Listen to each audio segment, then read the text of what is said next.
వనభారతి జనహారతిపై ETV నిర్వహిస్తున్న ప్రత్యేక కార్యక్రమానికి స్వాగతం. ప్రపంచవ్యాప్తంగా పర్యావరణ విధ్వంసం యథేచ్ఛగా సాగుతుంది. మన దేశంలో అయితే ఇది పతాక స్థాయికి చేరుకుంది. పర్యావరణాన్ని పూర్తిగా నిర్లక్ష్యం చేస్తూ ప్రజారోగ్యాలపై దీని ప్రభావం చాలా అధికంగా ఉంటుంది. కనీసం రోజుకి 1,00,000 మంది శ్వాసకోశ వ్యాధులు బారిన పడుతున్నారంటే దీని ప్రభావం ఏ మేరకుందో తెలుసుకోవచ్చు. అభివృద్ధి పేరుతో మరి అడవుల నరికివేత కానీ చెట్లు నిర్మూలన కానీ యథేచ్ఛగా సాగిపోతా ఉంది. కేంద్ర రాష్ట్ర ప్రభుత్వాలు చేస్తున్న చట్టాలు వాస్తవంలో అయితే ఏమాత్రం కనిపించని వాతావరణం మనకి గోచరం అవుతుంది. ఈ దశలో చెట్లను కాపాడుకోవటం, ముఖ్యంగా అడవుల విస్తరణ పెంచుకోవటం, పర్యావరణ సమతుల్యాన్ని సాధించుకోవటం, ప్రజా ఆరోగ్యంపై దీని ప్రభావాన్ని తగ్గించుకోవటం లాంటిది ఎలా చేయాలా, ఏం చేస్తే బాగుంటుంది, కేంద్రం రాష్ట్రం ఏం చేయాలి, ఇటు ప్రజల సహకారం ఎలా ఉండాలి, ఒక బహుముఖ వ్యూహంతో వీటిని కాపాడుకోవడానికి ఏం చేయాలనేది ఈనాటి చర్చ ప్రధాన అంశం. చర్చలో అనేక మంది పర్యావరణ ప్రముఖులు పాల్గొంటున్నారు. వారి సందేశంతో అయినా దీనికి అడ్డుకట్ట వేసేదానికి ప్రయత్నం చేద్దాం. పురుషోత్తమ రెడ్డి గారు, ముఖ్యంగా అడవులను కాపాడుకోవడంలో కానీ ఇట్లా చెట్లను పరిరక్షించుకోవడంలో కానీ చట్టాలు చాలా అమల్లో ఉన్నాయి. కానీ వాస్తవంలో చూస్తే కనీసం రోజుకి 20,000 హెక్టార్లలో మరి వన విధ్వంసం జరుగుతుందని చెప్పేసి నివేదికలు చెప్తా ఉన్నాయి. పరిస్థితి ఈ రకంగా కనుక సాగిపోతే వచ్చే పరిణామాలు ఏమిటి, దీన్ని ఏ రకంగా రక్షించుకోవాలి? సార్, మీరు అన్నట్టు చట్టాలు అయితే చాలా ఉన్నాయి, కానీ అవి అమలుకు నోచుకుంటలేవు. ఫారెస్ట్ యాక్ట్స్ ఈరోజు కాదు, బ్రిటిషర్స్ ఉన్నప్పటి నుంచి కూడా వీ హ్యాడ్. కాకపోతే వాళ్ళ ఇంటెన్షన్ ఏముండే అంటే to deprive the local people, స్థానిక ప్రజల్ని దూరంగా పెట్టడానికి వాళ్ళు ఫారెస్ట్ మీద వాళ్ళ యొక్క కబ్జాను పెట్టుకున్నారు. బట్ ఇండిపెండెన్స్ వచ్చిన తర్వాత మనకు 1948 ఫిగర్స్ తీసుకుంటే నియర్లీ 33% ఆఫ్ ది ఏరియా, 133% అడవుల కింద ఉండే. అటువంటిది 1962 వరకే అది 23% పడిపోయింది. తర్వాత ఇప్పుడు చూస్తే ఆన్ పేపర్ 23% ఉంది, కొద్దిగా ఎక్కువ తక్కువ. కానీ ఆ 23% ఫారెస్ట్ ఏరియాలో చెట్లున్న ప్రదేశం ఎంత అనేది that's the big question. So ఇప్పుడు మనం ఏ ఫారెస్ట్కి వెళ్ళినా చాలా వరకు మనం చూసేది స్ట్రబ్స్ ఉన్నాయి. పర్టికులర్లీ వర్షాకాలంలో అడవికి వెళ్తే మొత్తం గ్రీనరీ అంతా అట్లా కనిపిస్తుంది, కానీ పెద్ద చెట్లు లేవు. పెద్ద చెట్లు అన్నీ పోయినాయి. అయితే ఇప్పుడు ఆన్ ఏ వార్ ఫుటింగ్ మనం చేయాల్సింది ఏంటంటే ఫారెస్ట్లో చెట్లు పెట్టే ప్రసక్తి లేదు. You allow the forest to grow. మనము మేకలు అడవిలోకి పోకుంటే ఆటోమేటికలీ అవి రీకూప్ అవుతాయి. అండ్ వీ షుడ్, ఎక్కడ కూడా ఏ ఎకో సిస్టమ్ అయినా అది రీకూప్ కావాలంటే you leave it to nature. Then automatically coming to the non forest area కంపల్సరీగా కాన్షియస్లీ మనం చెట్లు పెట్టాలి. ఎందుకంటే ఇది ఒక గ్లోబల్ వార్మింగ్, క్లైమేట్ చేంజ్ ఆ ఫిగర్స్ అని. ఫర్ ఎగ్జాంపుల్, ఒక 60 years కింద CO2 పర్సంటేజ్ ఇట్ వాజ్ 0.03 ఏది of the composition of the air. అటువంటిది ఇప్పుడు 0.04కు చేరి దాటుతుందని గ్లోబల్ సైంటిస్టులు చెప్తుంది, ఐక్యరాజ్య సమితి చెప్తుంది. So the more the CO2, the greater the temperatures trapped, and that is leading to global warming. And దీన్ని అరికట్టాలి. మన ప్రైమ్ మినిస్టర్ నరేంద్ర మోడీ ప్యారిస్లో he has signed, and that means India has signed. Therefore protection of environment being ప్రతి అందరి బాధ్యత కదా ఈరోజు. So మన యొక్క ఫండమెంటల్ డ్యూటీస్ కనుక మనందరం కూడా పర్యావరణాన్ని కాపాడాలి. And I really compliment ETV for taking up ఇంత. మన దాకా రెయిన్ వాటర్ హార్వెస్టింగ్ చేశారు, ఇప్పుడు చెట్లు పెట్టేది, ఇది అందరు చేయాల్సిన పని. ఒక మేజర్ ఛానల్ టేకప్ చేస్తుందంటే definitely it will help and be a big boost to the protection of environment. Jeevananda Reddy garu, ముఖ్యంగా 125 కోట్ల మంది జనం ఉన్న దేశం, విస్తృతంగా పారిశ్రామికీకరణ జరగకపోతే ఉపాధి అవకాశాలు ఉండవు. పారిశ్రామికీకరణ జరగాలంటే అడవులను నరకటం మరొకటి చేయాల్సిన పరిస్థితి ఏర్పడుతూ ఉంది. సో దానికి మధ్య ఒక సమతుల్యత తీసుకొచ్చి పారిశ్రామికీకరణ ఆగకూడదు, అట్ ద సేమ్ టైం అడవుల విస్తరణ ఆగకూడదు, చెట్లని కొట్టకూడదు. ఏ రకంగా దీన్ని సాధించాలి? దీనికి ముఖ్యమైనది ఏంటంటే సస్టైనబిలిటీ. మనము పరిశ్రమలు కావాలి, అంటే అభివృద్ధి జరగాలి, అట్ ది సేమ్ టైం పర్యావరణాన్ని బ్యాలెన్స్డ్గా తీసుకుని పోవాలి. ఆ రెండింటిలో బ్యాలెన్స్ రాకపోతే అన్ని రకాల ప్రాబ్లం. ఉదాహరణకు మనకు నేచర్ ఇచ్చింది భూమి మీద మూడవ భాగము అడవులు. దానివల్ల వర్షాలు బాగా సమృద్ధికి రావటం, భూగర్భ జలాలు పెరగటం, ఉష్ణోగ్రతలను కంట్రోల్ చేయటం, ఇవన్నీ ఉండేవి. ఇప్పుడు ఏమైంది, క్రమేపీ తగ్గుతా పోతుంది. ఆ క్రమేపీ తగ్గటం వర్షాలు తగ్గుతున్నాయి, భూగర్భ జలాలు దెబ్బతింటున్నాయి, తర్వాత ఉష్ణోగ్రతలు పెరుగుతున్నాయి. సో దీన్ని బ్యాలెన్స్ చేయాలంటే మనం అడవులను యథాస్థితికి తీసుకురాగలిగినప్పుడే దీనికి వస్తుంది. అది లేనప్పుడు మనం ఒక పక్కన నాశనం చేసుకుంటూనే పోతాం. మాకు ఇది అవసరం లేదనుకుంటే అన్ని రకాల ప్రాబ్లమ్స్ మనకు వస్తాయి. ఇప్పుడు మనకు పట్టణాలలో తీసుకున్నట్టయితే, మనకు హైదరాబాద్లోనే మొట్టమొదట స్టార్టింగ్ టైంలో 3 లక్షల జనాభా ఉన్నప్పుడు 30% పైనే ఉండేది. ఇక్కడ పార్కులు అయితేనేమి, గ్రీనరీ మొత్తం. తర్వాత క్రమేపీ జనాభా విస్ఫోటకంతో కలిపితో ఈ ఈ పచ్చదనం పోయింది, నీటి వనరులు పోయినాయి, దాంతో ఉష్ణోగ్రతలు విపరీతంగా పెరుగుతున్నాయి. కాలుష్యం దానివల్ల డైరెక్ట్ ఇంపాక్ట్. అంటే ఈ వృక్షాలు ఉన్నప్పుడు కార్బన్ డైఆక్సైడ్ తీసుకోవటమే కాదు, ఇవి మనకి ఏదైతే ఆరోగ్యాన్ని దెబ్బతీసే ఇవి ఉంటాయో అవి ఈ విండు వలన డిస్పర్స్ అయిపోయి కిందికి భూమి మీద పడిపోతాయి. గాలిలో లేకుండా మన ఊపిరితిత్తుల్లో లేకపోకుండా పరిరక్షించేది. ఇప్పుడు చెట్లు లేవు. మనం కోర్ ఏరియా, అది హైదరాబాద్ కోర్ ఏరియా అంటే ఎంసీహెచ్ ఏరియా తీసుకుంటే 5% కూడా లేదు. అంటే దుమ్ము ధూళి కాకుండా వెహికల్ పొల్యూషన్ అయితేనేమి, మనం చెత్త చెదారం తగలబెట్టున్నాం, తర్వాత ఫ్యూయల్ అడల్ట్రేట్ చేస్తున్నాం. ఇవన్నీ కలిపి మన ఆరోగ్యం దెబ్బతింటుంది. ఇవన్నీ తగ్గాలంటే గ్రీనరీ పెరగాలి. ఇప్పుడు మనం ఇవన్నీ మాట్లాడుకున్నా, ఇప్పుడు ఈనాడు ముందుకు తీసుకొచ్చింది మా లాంటి వాళ్ళకి దీంట్లో భాగస్వామి ఇచ్చినందుకు ధన్యవాదాలు చెప్పుకుంటాం. కానీ ప్రభుత్వం దీంట్లో భాగస్వామి కానంత కాలం మనం ఏం చేయలేం. ఎందుకంటే వాళ్ళు మనం హైదరాబాద్లో తీసుకుంటే మనం చెట్లు నాటుతాం, వాళ్ళు రేపు వస్తారు ఇంకొక విధంగా దేనికోనైనా కొట్టేస్తారు. సో అలా కాకుండా ప్లాన్డ్ డెవలప్మెంట్ జరగాలి. ఆ ప్లాన్డ్ డెవలప్మెంట్ జరిగినప్పుడు దాన్ని ఫ్యూచర్లో కొట్టడానికి రాదు. ఉదాహరణకు రోడ్డు ఏముంది, రోడ్డు టైంని బట్టి ఎక్స్పెన్షన్ 2 సైడ్లు చేసుకుంటూనే పోతున్నాం. అలాంటప్పుడు మనం ఏం చేయాలి, ఈ చెట్లను కొట్టకుండా విధానం చూసుకోవాలి. అంటే సైడ్స్ కాకుండా మధ్యలో పెట్టుకున్నప్పుడు దానికి అనుగుణంగా ఎలక్ట్రికల్ వాటర్ లైన్స్ చేసుకున్నప్పుడు ఇది పర్మనెంట్గా ఉంటుంది. ఎక్కడైనా అటువంటి ఇది చేశారండి? ప్రపంచవ్యాప్తంగా ఉన్నాయి. వాళ్ళు ఏమి 2 సైడ్లు పెట్టి దాన్ని ఎక్స్పాండ్ చేయరు. అది కొట్టేయటం అనేది జరగదు. ఇప్పుడు దీనికి ఏంటంటే ఎలక్ట్రిసిటీ వాటరు మనం ప్లాన్ చేసినప్పుడే లేఅవుట్లో అండర్ గ్రౌండ్లో పెట్టేసుకోవచ్చు. దీని మీద రాదు. తర్వాత ఇంకొకటి ఏంటంటే మనం సెలెక్షన్, మనం కొత్త స్పీసీస్ పెట్టినప్పుడు అవి మనకు హైదరాబాద్లో చూడండి, ముంబై రోడ్డు కానీ, ఈ రాజీవ్ రహదారి కానీ, కంటోన్మెంట్ ఏరియాలో కానీ మీకు చూడండి, ఆ చెట్లు ఈ మోర్ దాన్ 100 years ఉన్నా కూడా ఏమీ కాలేదు. మనం ఇప్పుడు చూస్తున్నాం మన గాలికి పడిపోయినాయి. అంటే మనం సెలెక్ట్ చేసిన స్పీసీస్ కరెక్ట్ కాదు.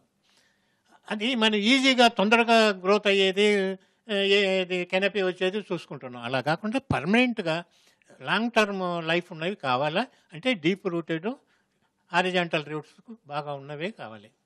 అది చేసుకోవడానికి మనకు అవసరం ఉంది. ప్రసన్న కుమార్ గారు, మీరు వాతావరణ విపత్తుల విభాగ అధిపతిగా కూడా ఉన్నారు. ముఖ్యంగా ఈ పర్యావరణ అసమతుల్యత మూలంగా ఎటువంటి వాతావరణ విపత్తులు వస్తున్నాయి, వీటిలో చెట్ల పాత్ర ఏమిటి అసలు? ఇప్పుడు మనం పర్యావరణంలో విపత్తులు రెండు మూడు రకాలు మనం బేసిక్గా చూస్తున్నాం. ఒకటేమో గాలిలో కాలుష్యాలు, ఆ కాలుష్యాలు అందరికీ చేరడం. రెండోది మనం వేడి పెరగడం, చలి పెరగడం, వేడి పెరగడం. ఈ రెండు మనం చూస్తున్నాం. గాలి కాలుష్యంతో పాటు ఈ మధ్యకాలంలో గాలి దుమారాలు, పెద్ద ఎత్తున గాలి వీచడం, మనం ఎక్స్పెక్ట్ చేయని స్పీడ్, గత 50 ఏళ్ళలో 40 ఏళ్ళలో ఎప్పుడు చూడని స్పీడ్లో గాలి వీచడం, చెట్లు పడిపోవడం ఇవన్నీ చూస్తున్నాం. సో ఈ 2 రకాల కి ఒకటే రూట్, ఒకటే విపత్తులకైనా సరే శీతోష్ణ స్థితిలో మార్పులకైనా మనం అసహజంగా ప్రవర్తిస్తున్నాం కాబట్టి ఇవి 2 జరుగుతున్నాయి. 44% గుబురు ఉండే చెట్లు 33% భూమిని ఆక్రమించడం అవసరం అని ఒక కొలతగా మనం పెట్టుకున్నాం. అది భూమి అనగానే చాలా పెద్దగా అయిపోయింది కాబట్టి భూగోళం గురించి మాట్లాడేసుకున్నాం. తర్వాత దేశం అనేటప్పటికి మన దేశంలో పెట్టచ్చులే దేశం మొత్తం రాష్ట్రం గ్రామం వరకు కిందికి దిగినప్పుడు అప్పుడు మనకి క్షేత్రస్థాయిలో ఏ పని చేయాలి, ఏ పని మిగిలింది మనకి అర్థమవుతుంది. మన గ్రామంలో ఏ మేరకు చెట్లు ఉన్నాయి, ఇప్పుడు భూటాన్ దేశంలో చెట్లు ఉన్నాయి, లేకపోతే ఆదిలాబాద్ జిల్లాలో చెట్లు ఉన్నాయి, శ్రీకాకుళంలో చెట్లు ఉన్నాయి, కానీ హైదరాబాద్లో లేవు, రంగారెడ్డిలో లేవు. సో ఇవి ఎక్కడ లేవు అనేది మనం గ్రాఫ్ వేసుకుని మ్యాప్ వేసుకుని చూసుకోవాలి. ఏ మేరకు ఉన్నాయి, ఏ మేరకు లేవు. మనకి సమస్య ఒక చోట ఉంది, సమస్య లేకుండా పరిష్కారం ఇంకో చోట ఉంది. అంటే ఆదిలాబాద్లో గాలి కాలుష్యం లేదు, హైదరాబాద్లో గాలి కాలుష్యం ఉంది, రంగారెడ్డిలో గాలి కాలుష్యం ఉంది. దీన్ని డీల్ చేయడానికి ఇక్కడ చెట్లు అవసరం. ఒకటి క్షేత్రస్థాయిలో పని జరగడానికి, ఎట్లయితే పిల్లలు పుట్టంగానే వాళ్ళ ఎదుగుదల ఎట్లా ఉంది అనే దానికి ఒక కార్డు ఉంటుంది కదా, ఆ కార్డు ఇచ్చి అంగన్వాడీ వాళ్ళు ఆ కార్డు ప్రకారం ఎదుగుదల ఉందా లేదా, ఇంజెక్షన్ తీసుకున్నారా లేదా అని చెక్ చేస్తారు. అట్లాంటి కార్డు చెట్లకు కూడా ఉండాలి. చెట్లని నాటడం వరకే బాధ్యతనో, లేకపోతే ఒకరోజు చెట్లకు నీళ్లు పోయడమో, లేకపోతే గార్డు పెట్టడం వరకు బాధ్యత కాకుండా చెట్లకి ఒక కార్డు ఉండి ఆ కార్డు ప్రకారం ఎట్లా గ్రో అవుతుంది చెట్టు, ఏ మేరకు దాన్ని మానిటరింగ్ ఉండాలి. ఎట్లాగైతే మన టెంపరేచర్ని మనం మానిటర్ చేసుకుంటామో, హార్ట్ బీట్ని మానిటర్ చేసుకుంటాం, పల్స్ బీట్ని మానిటర్ చేసుకుంటామో, చెట్టు గ్రోత్ని కూడా అట్లాగే మానిటర్ చేసుకోవాల్సిన అవసరం ఉంది. ఇది ఎవరు చేస్తారు అంటే లోకల్ సొసైటీని, లోకల్ కమ్యూనిటీని మనం ఇన్వాల్వ్ చేయకుండా, అది గ్రామ స్థాయిలో అయినా లేకపోతే నగర స్థాయిలో అయినా సరే ఆ లోకల్ కమ్యూనిటీ ఇన్వాల్వ్ కాకుండా ఉంటే ఎవరో పెట్టిన చెట్టు ఎటో పోయింది అనే భావనే ఉంటుంది, కానీ మా చెట్టు పోయింది అనే భావన ఉండదు. ఇంకోటి మాస్టర్ ప్లాన్ ఫర్ ది బిల్డింగ్సే కాకుండా మాస్టర్ ప్లాన్ ఫర్ ది చెట్లు కూడా కావాలి. 2 రాష్ట్రాల్లోనూ హరితహారం అట్లాగే మిషన్ కాకతీయ తెలంగాణలో ఉంది, నీరు చెట్టు కార్యక్రమం ఆంధ్రాలో ఉంది. 2 రాష్ట్రాల్లోనూ కార్యక్రమం ఉంది. నేషనల్ లెవెల్లో కూడా ఇట్లనే గ్రీన్ ఇండియా మిషన్ ఉంది, వాటర్ కన్జర్వేషన్ మిషన్ ఉంది. ఇవన్నీ కూడా నేషనల్ క్లైమేట్ యాక్షన్ ప్లాన్కి అనుగుణంగా, స్టేట్ క్లైమేట్ ప్లాన్ యాక్షన్ ప్లాన్కి అనుగుణంగా ఐక్యరాజ్య సమితిలో మన యుఎన్లో ఇచ్చిన వాగ్దానాలకు మేరకు పెట్టుకున్నవి. అయితే వాటిని ఆ వాగ్దానాలుగా మనకి పేపర్లలో చాలా బాగా నేషనల్ లెవెల్లో, స్టేట్ లెవెల్లో కనిపిస్తాయి, కానీ సూక్ష్మ ప్రణాళిక ఉండి గ్రామ స్థాయిలో, స్కూల్ స్థాయిలో, విశ్వవిద్యాలయం స్థాయిలో, ఆఫీస్ స్థాయిలో దీన్ని ఏ మేరకు అమలు చేస్తున్నామో అమలుని ఎప్పటికప్పుడు బేరేజ్ వేసుకోవడానికి మన దగ్గర ఒక పాయింటర్, ఒక ఇండెక్స్ ఉండాలి. ఇవి లేనంతకాలం మనం గాలిలో మాట్లాడుకోవడమే అవుతుంది. చెట్లు పెట్టేసుకున్నాము, చెట్లు నిలబడిపోయి, ప్రతి చెట్టుకి కొన్ని చెట్లు నరికివేయడానికే పెడతాము అన్నట్టు అనుకోవాలి మనం. ఇప్పుడు రోడ్డుకి ఇటు అటు పెట్టే చెట్లు ఎప్పటికైనా నరికేవే. రోడ్డు మధ్యలో సార్ చెప్పినట్టుగా రోడ్డు మధ్యలో పెట్టిన చెట్లే బతికే చెట్లు. సో బతికే చెట్లు, నరికే చెట్లు అని 2 రకాలు ఉంటాయి. అట్లాగే బిల్డింగ్స్ కూడా, కూలగొట్టే బిల్డింగ్స్, నిలబడే బిల్డింగ్స్. మనం ఎంత కష్టాలు వచ్చినా తాజ్మహల్ని, చార్మినార్ని కూలగొట్టుకోము, కానీ మన కాలనీలో ఉండే రోడ్లని, ఇళ్ళని కూలగొడతాము. అట్లాంటి పరిస్థితుల్లో జూలో ఎట్లయితే జంతువులని ప్రదర్శనలో పెట్టి, లేకపోతే రక్షిత అడవుల్లో జంతువులని రక్షించడానికి ప్రయత్నం చేస్తున్నామో, అట్లా ప్రతి గ్రామంలోనూ, ప్రతి నగరంలోనూ, ప్రతి కాలనీలోనూ రక్షిత చెట్ల ప్రాంతం ఉండాలి. అంటే అప్పుడు అది ఆవాసం, దేనికి ఆవాసం అవుతుంది? జంతువులకు ఆవాసం అవుతుంది, పక్షులకు ఆవాసం అవుతుంది, క్రిమికీటకాలకు ఆవాసం అవుతుంది, జీవ వైవిధ్యానికి మొత్తానికి ఆవాసం అవుతుంది. అవి గనక సమర్థంగా మనం కాపాడుకోగలిగితే మనని అవన్నీ సమర్థంగా కాపాడగలుగుతాయి. Temperature, local heat island effect అని మనం చూస్తున్నాం. ఏ ప్రాంతంగా ఆ ప్రాంతం వీడి ద్వీపంగా అవుతుంది. దానికి కారణం అక్కడ హరితభరితంగా ఆ ప్రాంతం ఉండకపోవడం. సో ఏ ప్రాంతానికి ఆ ప్రాంతాన్ని హరితభరితం చేసుకుని మనం జీవ వైవిధ్య సంపన్నం చేసుకున్నప్పుడు మానవ జీవనం కూడా సమర్థవంతంగా, మనం ఎలాంటి విపత్తునైనా, ఎలాంటి శీతోష్ణ స్థితిలో మార్పునైనా మనం దాన్ని తట్టుకోగల శక్తికి మనం ఎదగలుగుతాం. పెద్ద ఎత్తున 30 ఏళ్ల వరకు వాతావరణాన్ని మార్చేలాంటి పనులు ఆల్రెడీ చేసేసాం. మనం ఇప్పుడు చేయాల్సింది ఏంటంటే 30 ఏళ్ల తర్వాత ఎట్లాంటి సమాజాన్ని మనం మనమలకి, మున్మనమలకి ఇవ్వాలనుకుంటున్నాము, దానికోసం ప్రయత్నం చేయడం చాలా అవసరం. రామాంజనేయులు గారు, ముఖ్యంగా ఈ ప్రకృతిని నిర్లక్ష్యం చేస్తున్న ఫలితాన్ని మనం అనుభవిస్తూనే ఉన్నాం. ప్రజల వైపు నుంచి చూస్తే వాళ్ళ తప్పు ఎక్కడ పెద్దగా మనకి ఇదిగా కాదు. ఎందుకంటే ఇటీవల ఈ నీటి సంరక్షణ కోసం ఇంకుడు గుంతల కార్యక్రమాన్ని మేము పిలిపించినప్పుడు మేము ఎక్స్పెక్ట్ చేయాలి 20 లక్షల గుంటలు తవ్వుతారు వీళ్ళని, 1-2 లక్షలతోనో వస్తారేమో అని అనుకున్నాం. కానీ పెద్ద ఎత్తున ఏ ఊళ్ళో చూసినా సరే ఎవరికి వారు ముందుకొచ్చి చేయగలిగారన్నమాట. కానీ ఇటు ఈ చెట్లని కానీ అడవుల పరిరక్షణ కానీ ఒకసారి చూసినట్లయితే ముఖ్యంగా ప్రభుత్వం వైపు నుంచి చట్టాలు అమలు చేయకపోవటం మూలంగా ప్రజల్లో అవేర్నెస్ని పూర్తి స్థాయిలో తీసుకురావటం మూలంగానే ఇటువంటి ప్రమాదం సంభవించిందని చెప్పేసి అనుకుంటా ఉన్నాం. దీనికి మీ ప్రజల వైపు నుంచి పెద్దగా ఎప్పుడు తప్పు లేదండి. అంటే సరిగ్గా అర్థమయ్యేలాగా చెప్తే చేయడానికి ఎప్పుడు ప్రజలు సిద్ధంగానే ఉంటారు. అంటే అది వాటి అవసరం ఏంటి, దాన్ని ఎట్లా రక్షించుకోవాలి అన్నది, దానికోసం వసతులు కల్పించడం, అంటే ఇవి చేయగలిగితే ప్రజలు చేయడానికి ఎప్పుడు సిద్ధంగానే ఉన్నారు. సమస్య ఎక్కడ వస్తుందంటే భూమిని, చెట్లు, నీరు, మనుషులు వీటి మధ్యలో సంబంధాలు పూర్తిగా తెగిపోయాయి. నీరు గురించి ఆలోచిస్తే నీటి గురించి ఆలోచిస్తాం, చెట్ల గురించి ఆలోచించాం, చెట్ల గురించి ఆలోచిస్తే భూమి గురించి ఆలోచించాం.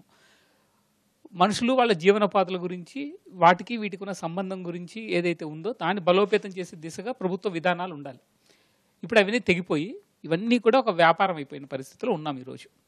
ఆ వ్యాపారం అయిపోయిన పరిస్థితుల్లో ఏమవుతున్నదంటే ఉన్న చెట్లు రక్షించుకునే ప్రయత్నం లేదు ఎక్కడా కూడా. ఉన్న చెట్లను కొట్టేసే ప్రయత్నం చాలా జరుగుతుంది. హైదరాబాద్లో ఉన్న చెట్లన్నీ కొట్టేస్తున్న నేపథ్యంలో ఎవరు మాట్లాడలేదు. కొత్త చెట్లు నాడతామంటున్నారు, ఉన్న చెట్లను ఎందుకు కొట్టేస్తున్నారు, అదేవి చేయట్లేదు. అట్లాగే రోడ్ల పక్కన ఉన్న చెట్లన్నీ కూడా ఇందాక సార్ చెప్పారు, అంటే చెట్లు పోతున్నాయి అన్నది. 2 ప్రధానమైన కారణాలు కనిపిస్తున్నాయి హైదరాబాద్లో ఉన్న చెట్లు పోవడానికి. ఒకటి ఏంటంటే తవ్విన చోటని మళ్ళా తవ్వుతాం రోడ్డు పక్కన. తవ్వినప్పుడల్లా ఏమవుతుందంటే వేర్లన్నీ కట్ అయిపోతున్నాయి. వేర్లన్నీ కట్ అయిపోయి వాటికి అసలు నీళ్ళే ఉండట్లేదు. సో ఎండాకాలంలో నీళ్లు లేని పరిస్థితులలో చెట్టు సగం ఎండిపోతుంది.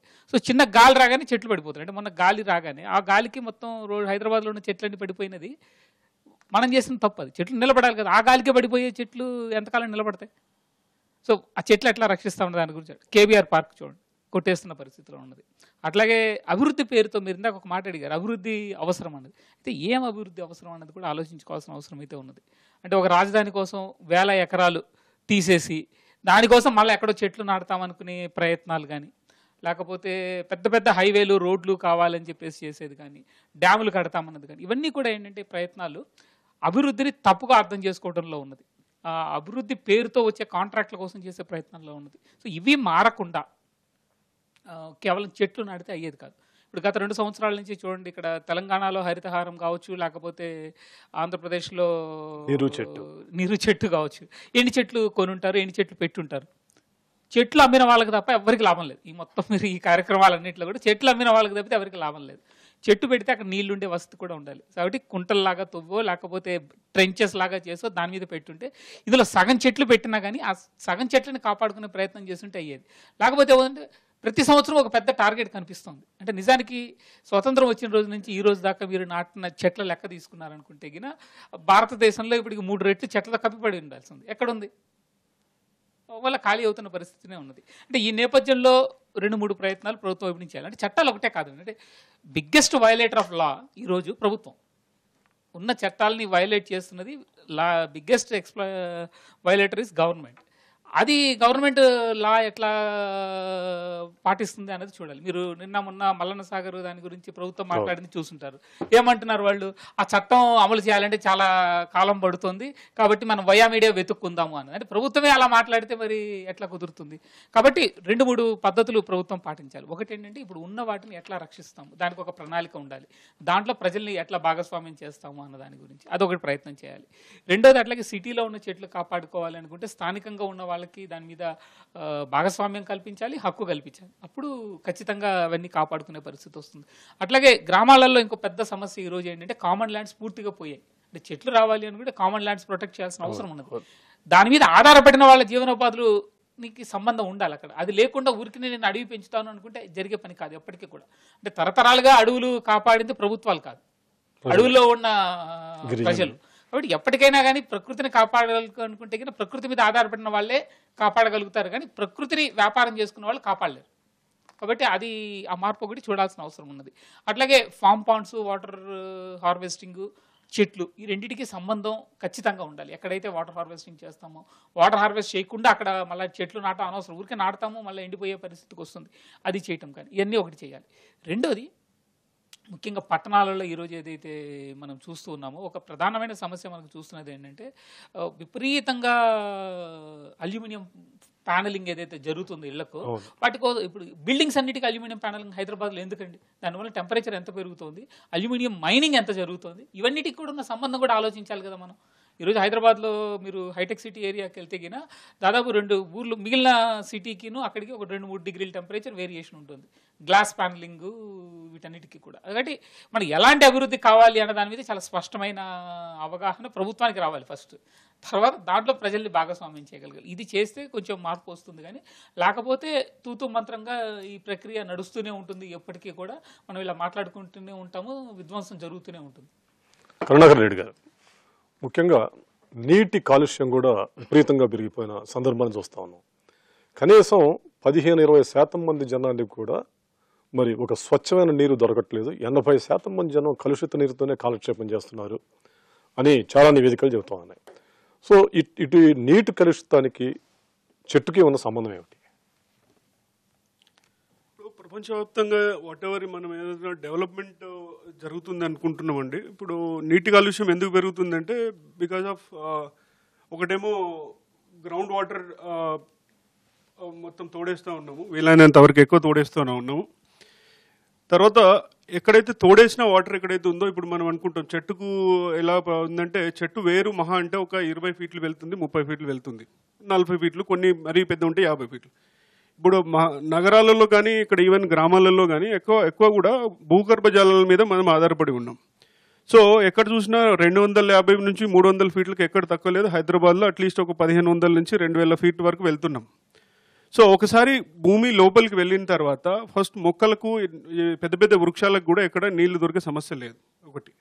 రెండోది ఏంటంటే ఈ కాలుష్యం ఎందుకు పెరుగుతుందంటే భూగర్భ జలాల మీద ఒకసారి ఒక 80 ఫీట్ల కన్నా కిందికి వెళ్తే భూమికి న్యాచురల్గా మినరల్ కంటెంట్ ఉంటుంది, ఫ్లోరైడ్ ఉంటుంది, ఆర్సెనిక్ ఉంటుంది, ఐరన్ ఉంటుంది, ఇదంతా ఉంటుంది. సో ఇక్కడ మనం ఏం చేస్తున్నామంటే బయోడైవర్సిటీ కానీ ఈకోలాజికల్ బ్యాలెన్స్ కానీ చేయట్లేదు అనమాట. ఇప్పుడు ప్రజలందరికీ ఏది నా వరకు బాధ వచ్చి నా తలకు నొప్పి వస్తుంటేనే ఇప్పుడు జనాలు ఇప్పుడు దానికి టాబ్లెట్ కానీ మెడిసిన్ చేయడానికి చూస్తున్నారు. ఇప్పుడు ఫర్ ఎగ్జాంపుల్ ప్రభుత్వాలు ఇప్పటివరకు ఏం చేసినాయంటే మామూలుగా ప్రజలను భాగస్వామ్యం చేయలేదు. ఇప్పుడు ఈనాడు సుజలాం సుఫలాం ఒక చిన్న పిలుపు ఒక మహా ఉద్యమం అయిపోయి ప్రతి గ్రామంలో నీటిని సంరక్షించుకోవాలనే ఒక రకమైనటువంటి ఒక ఉద్యమం లాగా సాగింది.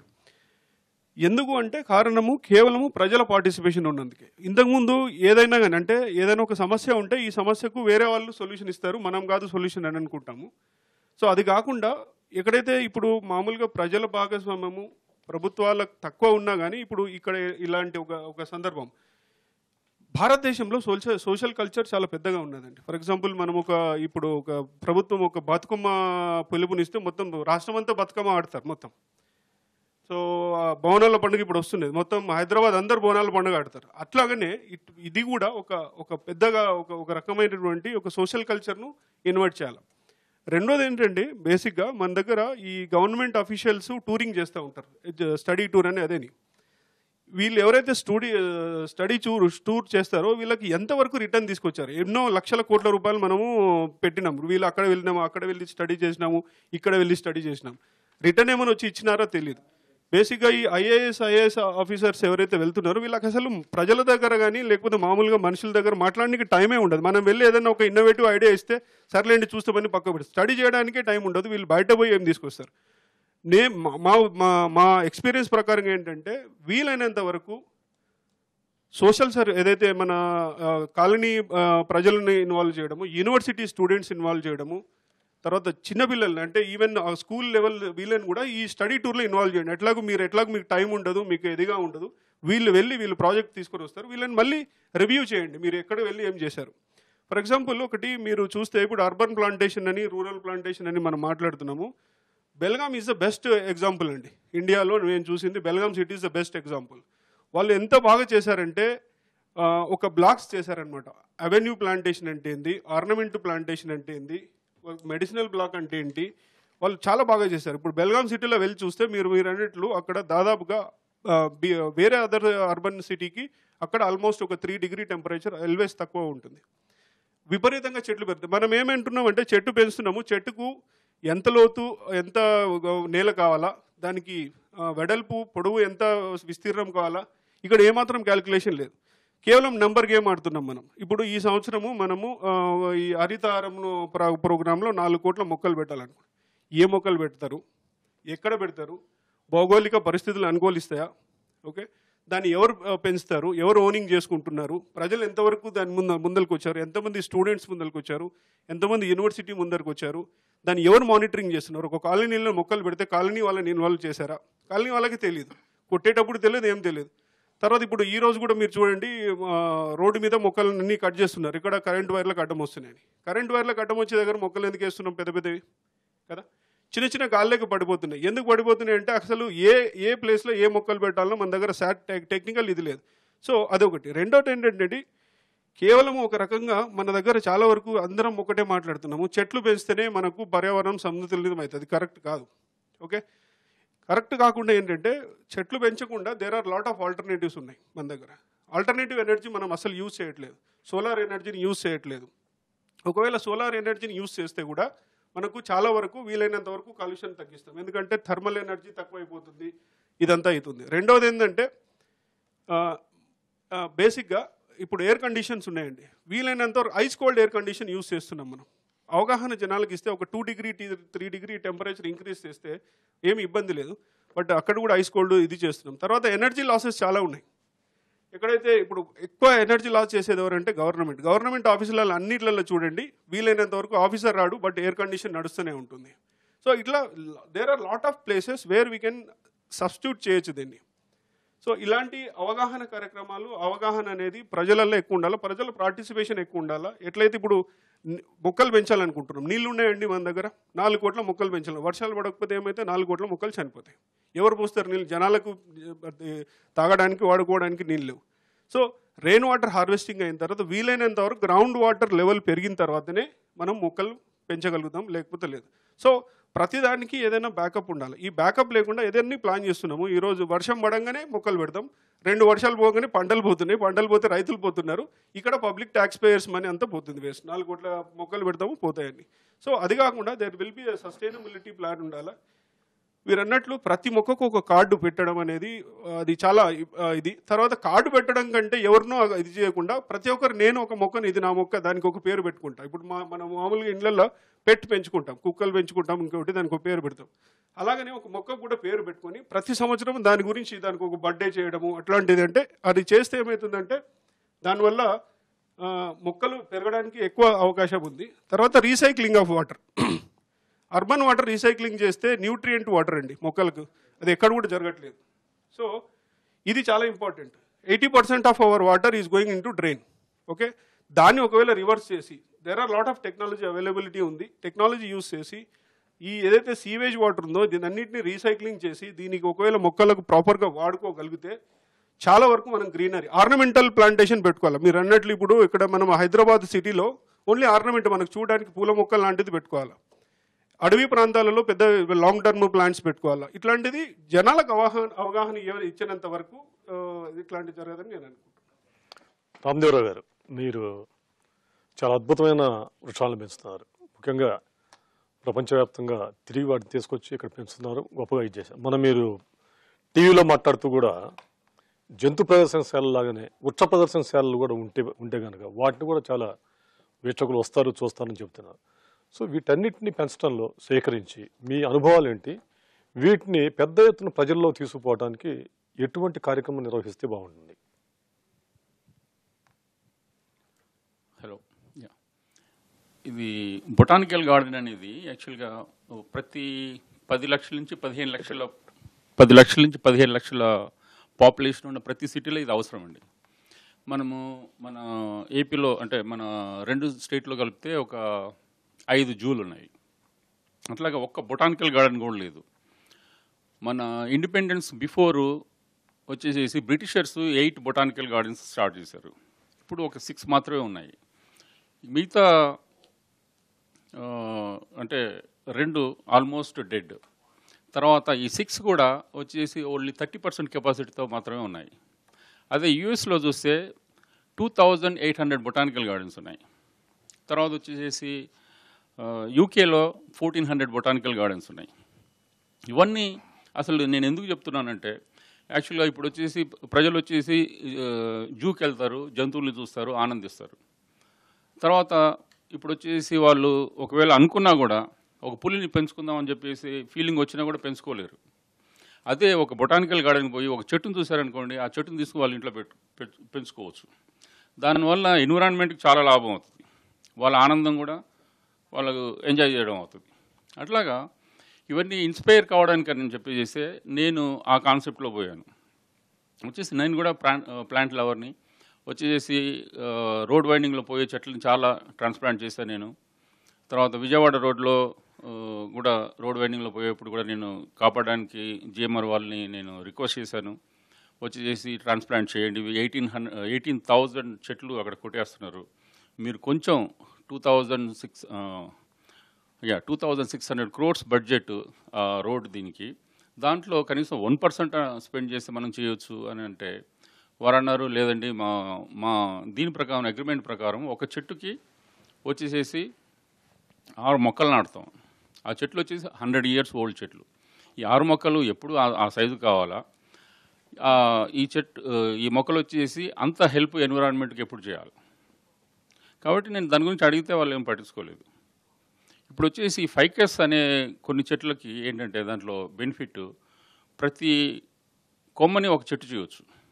అది వాళ్ళకి ప్రత్యేకంగా చెప్పాను నేను. అది వచ్చేసి మేము అంతకుముందు చేసినప్పుడు ఓన్లీ దాన్ని కాండాన్ని ఒకటి, అంటే దాన్ని స్టెమ్ ఒకటి తీసుకెళ్ళి మేము ట్రాన్స్ప్లాంట్ చేసాము. చెప్పాను నేను, ప్రతి కొమ్మని ఒక చెట్టు చేయొచ్చు. అంటే దాదాపు అది 100 సంవత్సరాల చెట్టు అని అంటే కనీసం ఒక కొమ్మని తీసుకుంటే దాని ఒక 50 సంవత్సరాల లేకపోతే 30 సంవత్సరాల ఏజ్ ఉన్న ఇమీడియట్గా మనం దీన్ని తయారు చేయవచ్చు అని చెప్పేసి వాళ్ళు ఒప్పుకోలేదు. చివరికి నాకు వీలైన కొన్ని చేశాను నేను. తర్వాత అందరికీ నాకు తెలిసిన కొంచెం ఇండస్ట్రియలిస్టులకి, జీవికే వాళ్ళు, తర్వాత వచ్చేసి ముఖేష్ అంబానీ వాళ్ళు, ఇలాంటి వాళ్ళందరికీ కూడా చెప్పాను, ఇలాంటి బొటానికల్ గార్డెన్స్ లాంటివి మీరు స్టార్ట్ చేస్తే వచ్చేసి మిగతా వాళ్ళు ప్రజలు ఇన్స్పైర్ అవుతారు, వాళ్ళ ఇంట్లో కూడా ఒక గార్డెన్ ఉండాలి, ఒక చెట్టు ఉండాలి అని చెప్పేసి దాని గురించి వాళ్ళు ఆలోచిస్తామని చెప్పారు.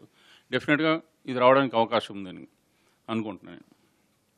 అయితే యూఎస్లో వచ్చేసి 2,200 botanical gardens private owned, 800 botanical గార్డెన్సే వచ్చి గవర్నమెంట్. అట్లాగా అన్ఫార్చునేట్గా మన అంటే రిచ్ పీపుల్ వచ్చేసి ఇండస్ట్రియలిస్టులు ఒక్కరు కూడా ఇంతవరకు ఇనిషియేట్ చేయలేదు. అయిన తర్వాత గవర్నమెంట్ కూడా ఇనిషియేట్ చేయలేదు. ఇండిపెండెన్స్ వచ్చిన తర్వాత ఒక్క బొటానికల్ గార్డెన్ కూడా మన ఇండియాలో స్టార్ట్ అవ్వలేదు. ఎంత విచిత్రమైన విషయం చూడండి మీరు. తర్వాత వచ్చేసి మన క్యాపిటల్ ఢిల్లీలో బొటానికల్ గార్డెన్ లేదు. తర్వాత వచ్చేసి ముంబై ఫైనాన్షియల్ క్యాపిటల్, అక్కడ బొటానికల్ గార్డెన్ లేదు. తర్వాత వచ్చేసి నేను అందరినీ చీఫ్ మినిస్టర్లకి లెటర్స్ రాశాను, వచ్చేసి ఒక స్టేట్ కనీసం ఒక బొటానికల్ గార్డెన్ అంటే ఉంటే బాగుంటుంది అని చెప్పేసి. వచ్చేసి మన అఖిలేష్ యాదవ్ గారు నన్ను పిలిచేసి అందరు ఆఫీసర్స్ని అందరిని ఇన్వైట్ చేశారు. అందరి ముందు నాకు చెప్పారనమాట, ఈ ఆఫీసర్స్ అందరూ మీకు ఇచ్చేస్తారు అని చెప్పి నా ముందే వాళ్ళకి ఇన్స్ట్రక్షన్స్ ఇచ్చారు. ఇమీడియట్గా 1-to-1 కాంటాక్ట్ చేయండి అని చెప్పేసి ఖన్నా అని ఒకతను ఉన్నారు, ఆయనకు కూడా నాకు ఫోన్ నెంబర్ ఇచ్చారు. ఆయన 400 acres ఐడెంటిఫై చేశారు, అక్కడ బొటానికల్ గార్డెన్ పెడతామని చెప్పేసి. తర్వాత వచ్చేసి నేను ఒక బొటానికల్ గార్డెన్కి ఐడియల్ సైజ్ ఎంత? ఐడియల్ సైజు ఎంతైనా ఉండొచ్చు అండి, దాంట్లో ఇదేం లేదు. ఒక 10 acres నుంచి 100 acres, 1000 acres, 2000 acres కూడా ఉండొచ్చు. అయితే అది ఇంతవరకు టేకప్ చేయలేదు. ఫర్ ఎగ్జాంపుల్ ఒకటి చెప్తాను మీకు, గెట్టి గార్డెన్స్ అని చెప్పేసి లాస్ ఏంజలీస్లో ఒక హిలాక్ పైన పెట్టారు. అది 200 acres. దానికోసం అని చెప్పేసి గెట్టి అని చెప్పేసి మన ఒక అంటే పెట్రోకెమికల్ ఇండస్ట్రియలిస్ట్ అతను ఓన్గా బొటానికల్ గార్డెన్ స్టార్ట్ చేసి పైకి పోవడానికి ఒక ట్రైన్ లాంటిది, ప్రత్యేకమైన ట్రైన్, అది కేబుల్తో రన్ అవుతుంది, అది పెట్టేసేసి తర్వాత వచ్చేసి ఆ బొటానికల్ గార్డెన్ని రన్ అవ్వడానికి $millions డిపాజిట్ చేసి బ్యాంకుల్లో, దానిపైన ఇంట్రెస్ట్ తోటి అది రన్ అవ్వాలని చెప్పేసి. పబ్లిక్ అది ఫ్రీ. ల్యాండ్ అసెట్ వాల్యూ వస్తే thousands of crores. అలాగా కొన్ని వందల బొటానికల్ గార్డెన్స్ ఉన్నాయి. చాలామంది ఇట్లాగా ఒక 100 ఎకరాలు 50 ఎకరాల్లో బొటానికల్ గార్డెన్స్ తయారు చేసేసి మున్సిపాలిటీకి రాసి ఇచ్చేశారు. ఇక్కడ అది ఒక సింగిల్ ఇన్స్టెన్స్ లేదు ఇక్కడ మన ఇండియాలో, అన్ఫార్చునేట్గా. ఎందుకు నాకు కూడా అర్థం కావట్లేదు. తర్వాత వచ్చేసి ఈ మధ్య మేము వచ్చేసి అందుకని చెప్పేసి ఒక డ్రామాటిక్ ఇంపాక్ట్ ఉండాలి అని చెప్పేసి నేనే ఇనిషియేట్ చేశాను, ఒక బొటానికల్ గార్డెన్ స్టార్ట్ చేద్దామని చెప్పేసి. చెట్లని ఇంపోర్ట్ చేస్తున్నాము 25 కంట్రీస్ నుంచి. ఒక డిఫరెంట్ లుకింగ్ ఉండే చెట్లు, ఎందుకంటే పబ్లిక్కి కొంచెం ఇన్స్పిరేషన్ కావాలి. మనం కామన్ చెట్లు అక్కడ పెడితే బాగుండదు అని చెప్పేసి రెగ్యులర్గా ఉండేది కొన్ని ఇది చేసాము. తర్వాత వచ్చేసి మా విలేజ్ పక్కన అంటే లోకల్ కూడా కలెక్ట్ చేద్దాం అని చెప్పేసి మా విలేజ్ పక్కన ఉండే చెట్లు కొట్టే వాళ్ళని పిలిచేసి అడిగాను, ఇట్లాగా మీరు రైతుల దగ్గర కొంటారు, కొనేసేసి మళ్ళీ కొట్టేసేసి ఫ్యాక్టరీలకు వీళ్ళకి అమ్ముకుంటారు, దాని బదులు నాకు ఇవ్వండి, అవి నేను ట్రాన్స్లొకేట్ చేసేసి నేను వాటిని కాపాడదాం అనుకుంటున్నాను. వాళ్ళు కొంచెం నవ్వుతూ ఎన్ని కాపాడగలుగుతారు, ఎన్ని కావాలి, ఎన్ని చెట్లు అండి వాళ్ళని అడిగితే చెప్పారు వాళ్ళు, మేము నెలకి 200 చెట్లు కొడతామని చెప్పారు. అట్లాంటి ప్రతి విలేజ్లో మినిమం ఒక గ్రూప్ అని ఉంది. 200 చెట్లని వాళ్ళు నరికేస్తున్నారు. అంటే చూడండి, కొన్ని సంవత్సరాల తర్వాత ఒక 50 years ఓల్డ్ లేకపోతే పెద్ద చెట్టు, ఒక 100 years ఓల్డ్ చెట్టును చూడాలనంటే మనం ఎక్కడికో పోవాలా, మన ముందు జనరేషన్. దాని గురించి అని చెప్పేసి ఇప్పుడు ఒక 100 సంవత్సరాలు దాటిన తర్వాత ఒక బిల్డింగ్ ఉంటే దాన్ని హెరిటేజ్ బిల్డింగ్ అంటారు. దాన్ని కొట్టకూడదు, దాన్ని కూల్చకూడదు అని చెప్పి దానికి జీవో చేస్తారు, దానికి ప్రొటెక్షన్ గురించి ఎంతో చేస్తారు. thousands of years ఓల్డ్ చెట్లు కూడా దాన్ని గవర్నమెంట్ పట్టించుకోవట్లేదు.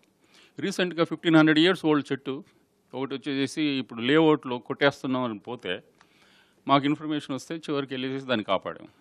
దాని గురించి అసలు అంటే అందరూ హ్యాపీగా ఫీల్ అయ్యారు, కానీ నాకు మాత్రం చాలా బాధ అనిపించింది. ఇలాంటి సిచ్యువేషన్ గవర్నమెంట్ ఎందుకు ఇనిషియేట్ చేయదు అని చెప్పేసి. That is the situation now. Ramadevi గారు, ముఖ్యంగా మీరు ఆయుర్వేద వైద్యులుగా ఉన్నారు. మన పెరళ్లలో ఆరోగ్యానికి పనికొచ్చే ప్లాంట్స్ని పెంచుకోవడంలో ఎటువంటి ఇనిషియేషన్ ఎక్కడా కనపట్ల, దీని మీద పెద్ద అవగాహన కూడా కల్పించే ఇది కనపట్లేదు. సో దీన్ని పెద్ద ఎత్తున ముందుకు తీసుకోవాలంటే ఏం చేయాలి? యాక్చువల్లీ మన భారతదేశంలో ఏంటంటే పెరట్లో మొక్కలు పెట్టుకునే పద్ధతి ఫస్ట్ నుంచి ఉంది. అయితే ఇప్పుడు ఏమవుతుందంటే ఇళ్ళు చిన్నగా అయిపోవడం, అపార్ట్మెంట్ కల్చర్ రావడం, ఇవన్నిటి వల్ల కూడా జనాలు వెనకంజ వేస్తున్నారు. రెండోది నీటి ఎద్దడి వల్ల కూడా ఒక రీజన్. ఎట్లా ఉన్నా కానీ జనాలు ప్రయత్నం చేస్తున్నారు. అయితే మన పెరట్లో ఎటువంటి మొక్కలు వేసుకోవాలన్న దాని విషయానికి వచ్చేసరికి మనకి ఉపయోగపడే మొక్కల్ని మనం పెట్టుకోవాలి. ఇప్పుడు మనం వనభారతి జనభారతి అంటున్నాం, కానీ ఇందులో ఎటువంటి మొక్కలు, ఎందుకంటే మన ఇండియన్ కంట్రీలో ఉన్నంత అద్భుతమైన ఔషధ మొక్కలు అవనండి, మనకి మంచి చేసే మొక్కలు ఎన్నో ఉన్నాయి. వేరే కంట్రీస్లో చూస్తే కనుక ఆల్మోస్ట్ ఒక 30% ఆర్నమెంటల్ అవన్నీ. మన దేశంలోకి వచ్చేసరికి almost 30,000 herbal medicines are there, and 30,000లో అందులో మనకు ఒక 20,000 to 10,000 to 20,000 వృక్షాలే ఉన్నాయి మనకి. అవన్నీ కూడా మనకు ఆరోగ్యానికి ఎంతో మంచి చేస్తాయి అవి. అయితే ఏ చెట్టు ఏ విధంగా హెల్ప్ చేస్తుంది అన్నది జనాలకు తెలియదు. కానీ ఏంటంటే మన ఇళ్లలో మనం పెట్టుకునే విషయానికి వచ్చేసరికి, బయట పెట్టడానికి విషయానికి వచ్చేసరికి ఎలా పడితే అలా పెట్టుకుంటే మనకేం ఉపయోగం ఉండదు. ఇవాళ మనకి కొంతనే ప్లేస్ ఉంది కాబట్టి ఆ ప్లేస్లో మనకి ఏ విధంగా ఉపయోగపడుతుంది, ఎందుకంటే ఈ యొక్క కర్బనిక ద్రవ్యాలు అవనండి, లేదా పొల్యూషన్, వాటర్ పొల్యూషన్ అవనండి, లేదా అంటే ఎన్విరాన్మెంటల్ పొల్యూషన్ అవనండి, ఏదైనా అవనండి, గ్లోబల్ వార్మింగ్ అవనండి, అన్నిటి కూడా మనం మానసికంగా శారీరకంగా రకరకాలైన రోగాలు రావడం మనం చూస్తున్నాం. వీటికి ఏంటంటే పరిష్కారం ఏంటంటే మనం ఇళ్లలో తులసి మొక్క లాంటిది, అలాగే వేప మొక్కలు, అంటే కొన్ని ఇంట్లో పెట్టుకునే ఉంటాయి, ఇంటి కాంపౌండ్లో పెట్టుకునే ఉంటాయి, అలాగే బయట పెట్టుకునే ఉంటాయి అనేది మనం ఫస్ట్ నుంచి పద్ధతిగా పెట్టుకుంటూ వస్తున్నాం. కానీ ఇప్పుడు ఏమవుతుందంటే అందంగా ఉండాలి, ఆర్నమెంటల్గా ఉండాలనేసి మనం పెట్టడం మానేస్తున్నాం. ఉదాహరణకి మనం తులసి మొక్క పెట్టుకుంటాం, తులసి చాలా యూస్ఫుల్ మనకి. దాంట్లోంచి వచ్చే ఏదైతే మనకి ఆయిల్స్ ఏవైతే ఉంటాయో అవి మన శరీరానికి మంచి చేస్తాయి. అలాగే మన వాతావరణాన్ని, ఏదైతే ఇన్సెక్టిసైడ్స్, పెస్టిసైడ్స్ మనం బయట నుంచి తెచ్చుకుని వాడుతున్నాం అది కాకుండా ఇవి సహాయపడుతుంటాయి. అలాగే మనకి పూలు ఉన్నాయి మనకి, ఫర్ ఎగ్జాంపుల్ బంతి పూలు, చామంతి పూలు, వీటిల్లో కూడా ఇన్సెక్టిసైడ్ అండ్ పెస్టిసైడ్ ఎఫెక్ట్ కూడా ఉంటుంది. అలాగే మన ఇళ్లలో మనం పెట్టుకునే కొన్ని ఏంటంటే అరటి చెట్టు పెట్టామనుకోండి, అరటి చెట్టు మనం దొడ్లో పెట్టినప్పుడు అరటి మనకి ఉపయోగపడుతుంది, అలాగే పొల్యూషన్ నుంచి కూడా కాపాడుతుంది. అలాగే మనకి మామిడి చెట్టు ఉంటుంది, అలాగే వేప చెట్టు ఉంటుంది. ఒక వేప చెట్టు ఆల్మోస్ట్ టీబీ ఇవాళ చాలా ఎక్కువగా ఉంది, ఒక 10 ఇళ్లకి సరిపడా పొల్యూషన్ని కాపాడుతుంది. ఎందుకంటే దాంట్లో వచ్చేది ఏవైతే అరోమాటిక్ ఆయిల్స్ ఏవైతే ఉన్నాయో వేపలో, అలాగే సల్ఫర్ లాంటివి ఏవైతే ఉన్నాయో అవన్నీ మేజర్గా ఏమవుతుందంటే ఒక్కొక్క చెట్టు పెరుగుతున్న కొద్దీ చెట్టులో ఉండే ప్రభావం ఏంటంటే అది భూమిలో ఉండే ప్రతి ఒక్క మెటల్ని, ప్రతి ఒక్క పదార్థాన్ని అది తీసుకుంటుంది. ఎప్పుడైతే అది తీసుకుంటుందో అది మళ్ళీ రిటర్న్ ఇస్తూ ఉంటుంది. అయితే అందులో భాగంగా ఏంటంటే మన దేశంలో దొరికే చెట్లు ఏవైతే అర్జున ఉన్నాయో, అలాగే తంగేడు ఉంది. తంగేడులో కూడా అద్భుతమైన ఔషధ గుణాలని, అలాగే అది బాగా గుబురుగా పెరుగుతుంది. ఏదైతే వృక్షం గుబురుగా పెరుగుతుందో అప్పుడు దాంట్లో ప్రిజర్వ్ చేసే, అంటే ఎన్విరాన్మెంట్ని ప్రొటెక్ట్ చేసే ఎఫెక్ట్ ఎక్కువ ఉంటుంది. అది ఎప్పుడు కూడా చెట్టు ఆక్సిజన్ ఎక్కువ ఇచ్చేస్తుంది, బయటికి వెడలిస్తుంది. అది నైట్రోజన్ని కింద ఉంచుతుంది, అలాగే అది కార్బనాన్ని తీసుకుంటుంది. ఫండమెంటల్ అది ఎనీ ప్లాంట్కి. అది అలా వచ్చినప్పుడు ఏమవుతుందంటే ఈ యొక్క వృక్షాలు మనం పెంచుకోవాలి, అలాగే మొక్కలను కూడా మనం పెంచాలి. అలా పెంచినప్పుడే మనకి ఈ యొక్క ఎన్విరాన్మెంటల్ ప్రొటెక్షన్ జరుగుతుంది. అదేవిధంగా మనకి ఇందాక అంటే నేను అవుట్ ఆఫ్ ది వే వెళ్తున్నాను, మీరు అడిగిన ప్రశ్నకు కాకుండా ప్రతి ఒక్క చెట్టుకు కూడా చుట్టూతా ఒక సిమెంట్ దిమ్మ లాంటిది కట్టాలి. కట్టినప్పుడు ఏమవుతుందంటే చెట్టు పడిపోకుండా ఉంటుంది.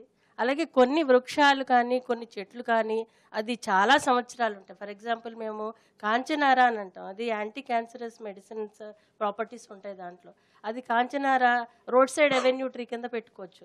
అది గబుక్కును పడిపోతుంది, అలాగే అది గట్టిగా ఉంటుంది, ఎక్కువ పెరగదు కూడా. అది కానీ గ్రీనరీ ఎక్కువ ఉంటుంది, షబ్ లాగా ఉంటుంది అనమాట. సో అది పెట్టుకోవచ్చు. అలాగే మనకి మన చుట్టుపక్కల దొరికే కొన్ని చెట్లలో ముఖ్యంగా ఏంటంటే అర్జున అని అంటాము, అలాగే మర్రి, రావి, జువ్వి, ఇవన్నీ కూడా ఏంటంటే వటవృక్షాలు. వీటన్నిటి కూడా చుట్టూతా ఒక పూర్వం ఏంటంటే రచ్చబండ లాంటిది ఉండేది. ఒక ప్లేస్ వచ్చేసరికి అక్కడ అందరు కూర్చోవాలనేది ఉండేది. సో ఆ విధంగా చుట్టూ ఒక దిమ్మ లాంటిది కట్టినప్పుడు ఏమవుతుందంటే చెట్టుకు ప్రొటెక్షన్ ఉంటుంది. ఎవరైనా రోడ్డు మించి వెళ్ళేటప్పుడు, అటు ఇటు వెళ్ళేటప్పుడు పడిపోకుండా, లేదా వాళ్ళకి నీడ కింద సహాయపడుతుంది. ఆ విధంగా కూడా మనం చేసుకోవచ్చు. అలాగే చెట్ల విషయానికి వచ్చేసరికి మనకి పూర్వకాలం నుంచి కూడా మన వాళ్ళు వనాలు అనేవి పెంచేవాళ్ళు, వృక్షవనాలు. అంటే మన ఇళ్లలో మనం రకరకాలైన చిన్న చిన్న చెట్లని పెంచుకోవచ్చు. అంటే ఏంటంటే ఇప్పుడు మనం చూసుకోవాల్సింది ఏంటంటే ఏ చెట్టును పెడితే ఆ చెట్టు పెంచుకోకుండా పొల్యూషన్ ఫ్రీ చెట్లను పెంచుకోవాలి. అంటే ఇంట్లో కూడా మనం ఫర్ ఎగ్జాంపుల్ ఆలోవీరా ఉంది, కలబంద, అలాగే స్నేక్ ప్లాంట్ ఉంది, రబ్బర్ ప్లాంట్ ఉంది, కొన్ని హెర్బ్స్ ఉన్నాయి. అవి ఏంటంటే కాసేపు ఎండలో పెట్టేసి మళ్ళీ మనం ఇంట్లో పెట్టుకున్నప్పుడు ఏమవుతుందంటే మన ఇళ్లలో కొన్ని రకాలైన మనం తలుపులన్నీ మూసేస్తాం కాబట్టి కొన్ని పొల్యూటెంట్స్ కలెక్ట్ అవుతాయి మనకి. అలాగే కొన్ని వాతావరణంలో కొన్ని రకాలైన మైక్రో ఆర్గానిజమ్స్ కలెక్ట్ అవుతాయి. వాటినన్నింటినీ కూడా ఈ యొక్క ప్లాంట్స్ తీసేసుకుని మనకి స్వచ్ఛమైన వాయువుని ఇవ్వడానికి అవకాశం ఉంటుంది. సత్యవాణి గారు, మీరు అనేక ఆధ్యాత్మిక కార్యక్రమాలకు అది వెళుతూ ఉంటారు. సో ఇక్కడికి వచ్చే భక్తుల విషయంలో కానివ్వండి, అక్కడ మీరు చాలా గ్రామాలు తిరుగుతుంటారు కానివ్వండి, వాళ్ళలో అట్లా ఈ చెట్లు పెంచుకోవాలనే ఒక అవేర్నెస్ ఏ రకంగా ఉంది? వాటిని పెంచడానికి మీ ప్రసంగాల్లో ఎటువంటి ఇది చేస్తుంటారు మీరు? ముందుగా ఇప్పటి వరకు ఇంకుడు గుంతలు ప్రోగ్రాంతో 20 లక్షల ఇంకుడు గుంతలు కార్యక్రమానికి ప్రజలకు ఎంతో స్ఫూర్తినిచ్చినటువంటి ఈటీవీకి, అలాగే మళ్ళీ తిరిగి వనభారతి వృక్షహారతి అనేటటువంటి పేరు మీద మళ్ళీ కార్యక్రమాన్ని చేపట్టినందుకు ఈటీవీని ముందు అభినందిస్తూ, ఇప్పటికైనా మనం కళ్ళు తెరుస్తున్నందుకు చాలా సంతోషంగా ఉంది. మనకి నమో వృక్షేభ్యో హరికేశభ్య పశూనాం పతయే నమః అని వేదంలో మనం రుద్రాభిషేకం చేసేటప్పుడు చెప్తూ ఉంటాం. అంటే ఏమిటంటే శివుడికి ఉన్నటువంటి, రుద్రుడికి ఉన్న అనేక రూపాలలో వృక్షం కూడా ఒక రూపం అనేటటువంటి భావన చేత ఆ వృక్షానికి నీళ్లు పోస్తూ రుద్రుడికి అభిషేకం చేస్తున్నటువంటి భావనతో మన పూర్వీకులు బ్రతికారు. అలా వృక్షాలను కూడా ఒక దేవతలుగా ఆరాధించేటటువంటి సంస్కృతి కేవలం మన భారతదేశంలో మాత్రమే ఉన్నది. అందుకే దేవతా వృక్షాలు, వన మహోత్సవాలు, వనదేవత ఆరాధన, వనదుర్గాదేవి, ఈ విధమైనటువంటి పేర్లు పెట్టుకుని ఆరాధించటం అనేటటువంటి ఒక గొప్ప సంస్కృతి, ఔన్నత్యం మన భారతదేశానికి మాత్రమే దక్కింది. చిన్నప్పటి నుండి ప్రకృతితో శృతి కలుపుకుంటూ మానవుడు జీవిస్తే తప్ప మానవుడికి మనుగడ లేదనేటటువంటి విషయాన్ని మన పూర్వీకులు గమనించుకుంటూ జీవించారు. అప్పుడు ఏ రకమైనటువంటి పొల్యూషను లేదు. తాము కేవలం ఒక యోగ జీవితాన్ని మాత్రమే అనుభవించారు తప్ప భోగ జీవితాన్ని అనుభవించలేదు. ఇవాళ ఎప్పుడూ కూడా మానవుడు తన భోగలాలసలో పడిపోయి తన కోసమే అన్నట్టుగా ప్రకృతిలో ఉన్నటువంటి వనరులన్నీ తన కోసమైన జుర్రుకుంటూ వాళ్ళ నీటి ఎద్దడికి కారణము మనిషే. ఇవాళ వృక్షాలన్నీ కూడా నాశనం అయిపోవడానికి కారణం మనమే. గాలిలో కాలుష్యం వస్తుందనడానికి, నీటిలో కాలుష్యం వస్తుందనడానికి కారణం మనమే. మన యొక్క స్వార్థమే ఈ విపరీత ధోరణులకి కారణమయ్యింది. అందుకని మన పూర్వీకులు దేవాలయాలలో చూడండి, మీరు ఇప్పుడు ఇంకుడు గుంతలను మనం అంటున్నామే, పూర్వం దేవాలయంలో పుష్కరిణి అనేది ఉంటుంది. అది ఇంకుడు గుంతే. ఆ గ్రామంలో పడుతున్న నీరంతా, దేవాలయం చుట్టూ నీరంతా ఆ పుష్కరిణిలోకి చేరేది. అలాగే సప్త సంతానాలు, చెరువు కూడా ఒక సంతానంగా భావించి తటాకాలు తవ్వించడం, మొక్కలు నాటించడం, చెరువులు తవ్వించడం అంటే మన పూర్వీకులు చాలా చేస్తూ వచ్చారు. ఎప్పుడైతే ఆ విద్యను కాదనుకుని మనం ఎప్పుడైతే ఈ మెకాల ఎడ్యుకేషన్ని ప్రవేశపెట్టి ఏబిసిడీలతో విద్యను మనం ప్రారంభం చేసుకున్నామో అప్పుడే మనం పప్పులో కాలేసాం. ఇదే కనుక మొట్టమొదటి క్లాసుని ప్రకృతిని ప్రేమించడం అనేది కనుక తరగతి కనుక ప్రారంభమైతే ఈ ప్రకృతితో మానవుడు ఎలా జీవించాలని కనుక పాఠం చెప్పినట్టయితే ఇంత తప్పు జరిగి ఉండేది కాదు. ఇవాళైనా మనం కన్ను తెరుస్తున్నాం. ఎందుకనంటేనండి, ప్రకృతి ఇందాక నుంచి మనం ప్రకృతి గురించి మాట్లాడుకుంటున్నాం, చట్టాల గురించి మాట్లాడుకుంటున్నాం. ఇప్పుడు మనం ఏర్పరచుకున్న చట్టాలన్నీ మానవుడు ఏర్పరచుకున్న చట్టాలు. ప్రకృతే ఒక చట్టం ఏర్పాటు చేసింది. ఇదిగో ఏమని ఒక మహానుభావుడు ఏమని చెప్పాడు, man is the grand symbol of universe. యూనివర్స్లో ఏదైతే ఉన్నదో మానవ దేహంలోనూ అదే ఉన్నది. అంటే మానవుడు యూనివర్స్కి ఒక మచ్చు తునక, ఒక ఏమంటారు దాన్ని, ఒక నమూనా. అలాంటి యూనివర్స్ అంతా హ్యూమన్ బాడీలో నిక్షిప్తమై ఉన్నట్టు ఏంటంటే శాస్త్రజ్ఞులు కూడా చెప్తున్నారు ఇప్పుడు. అంటే ఏమిటి, యూనివర్స్లో ఉన్నటువంటి ధర్మాన్ని, సృష్టి యొక్క ధర్మాన్ని మానవుడు కనుక శృతి కలుపుకుంటూ జీవిస్తేనే మానవుడు బాగుంటాడు అనేది మనకు తెలుస్తోంది. పంచభూతాలు ఇందాక మనం చెప్పుకున్నట్టుగా నేల, నీరు, నిప్పు, గాలి, నింగి, ఈ 5 పంచభూతాలు మన దేహంలో కూడా ఉన్నాయి. ఆ పంచభూతాలతో ఈ పంచభూతాలు శృతి కలుపుకుంటూ జీవిస్తేనే మనం ఆరోగ్యంగా ఉంటాం అనేటటువంటిది ఆయుర్వేదము చెబుతోంది, వైద్య శాస్త్రజ్ఞులు చెబుతున్నారు. దాని పట్ల ఎంతవరకు ఏమరపాటు చెంది ఉంటున్నాం మనం, అక్కడ మనం దెబ్బతిన్నాం. కాబట్టి ప్రకృతి నుంచి మనిషి దూరం అయిపోతుంది, మనిషి చాలా దూరం అయిపోతుంది. ఈ ఎడ్యుకేషన్, ఈ విద్య మనకు అవసరం అండి. ఒక ప్రముఖ కవి సుద్దాల అశోక్ తేజ్ అనుకుంటా రాశాడు, చెట్టునురా చెలిమినిరా, చెట్టునురా చెలిమినిరా, తరువునురా తల్లినిరా, నన్ను నరికివేయబోకురా, అమ్మనురా అమ్మకురా, కొడుకువురా కొట్టకురా అని ఇంకొక మాట ఏమన్నాడు, చనిపోయిన మనుషుల కోసం బ్రతికి ఉన్న మమ్ము నరికి చితిపేర్చి తగలేసే నాగరికత మీది, బ్రతుకు త్యాగమనే బాధ్యత మాది. మా తనువును తీసే ముందు ఆ భూమిలో వేర్లను మిగుల్చు, మళ్ళీ తిరిగి మీకోసం చిగురించే దారులు ఉంచు, పెకలించే ముందు 10 మొక్కలు పెంచు అని ఎంత చక్కగా చెప్పాడు. ఆ విధమైనటువంటి విద్యను గనక మనం చిన్ననాటి నుంచే గనక పిల్లలలో గనక మెదడులో ప్రవేశపెడితే బాగుంటుంది. అలా కాకుండా మనం కేవలం మన జీవనం కోసం చేసుకునే పాఠాలు తప్ప జీవితాన్ని నేర్పే పాఠాలు మనం నేర్పించలేకపోతున్నాం. కాబట్టి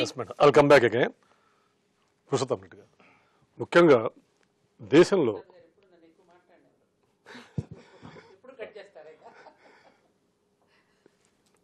కొన్ని ప్రాంతాలు, ఎందుకంటే ఒక నివేదిక ప్రకారంగానే ఒక స్టడీ ప్రకారం మానవుడు ఏమాత్రం బ్రతకలేని పరిస్థితులు కనీసం 100 ప్రాంతాల్లో ఉన్నాయి. బికాజ్ పర్యావరణం పూర్తిగా విధ్వంసమై, అక్కడ వాతావరణం కలుషితం అయిపోయి, నీరు సైతం కలుషితం అయిపోయి, ఎగ్జిస్టెన్సే కష్టంగా మారిన ప్రాంతాలు ఉన్నాయి. అటువంటి చాలా పెరుగుతున్నాయని చెప్పేసి అంటున్నారు. సో ఇప్పటికైనా ఈ ప్రమాదాన్ని గుర్తించి దీన్ని ఆపడానికి ఎటువంటి ప్రయత్నాలు చేయాలి? మన ఏపీజే అబ్దుల్ కలాం గారు, మన former president APJ Abdul Kalam గారు తన యొక్క లాస్ట్ లెక్చర్, ఆయనకు తెలియదు అది లాస్ట్ లెక్చర్ అని, బట్ ఐఐఎం గౌహాటీకి షిలాంగ్కి వెళ్ళిండు. అక్కడ ఆయన టాపిక్ ఏంటంటే అవర్ లివబుల్ ప్లానెట్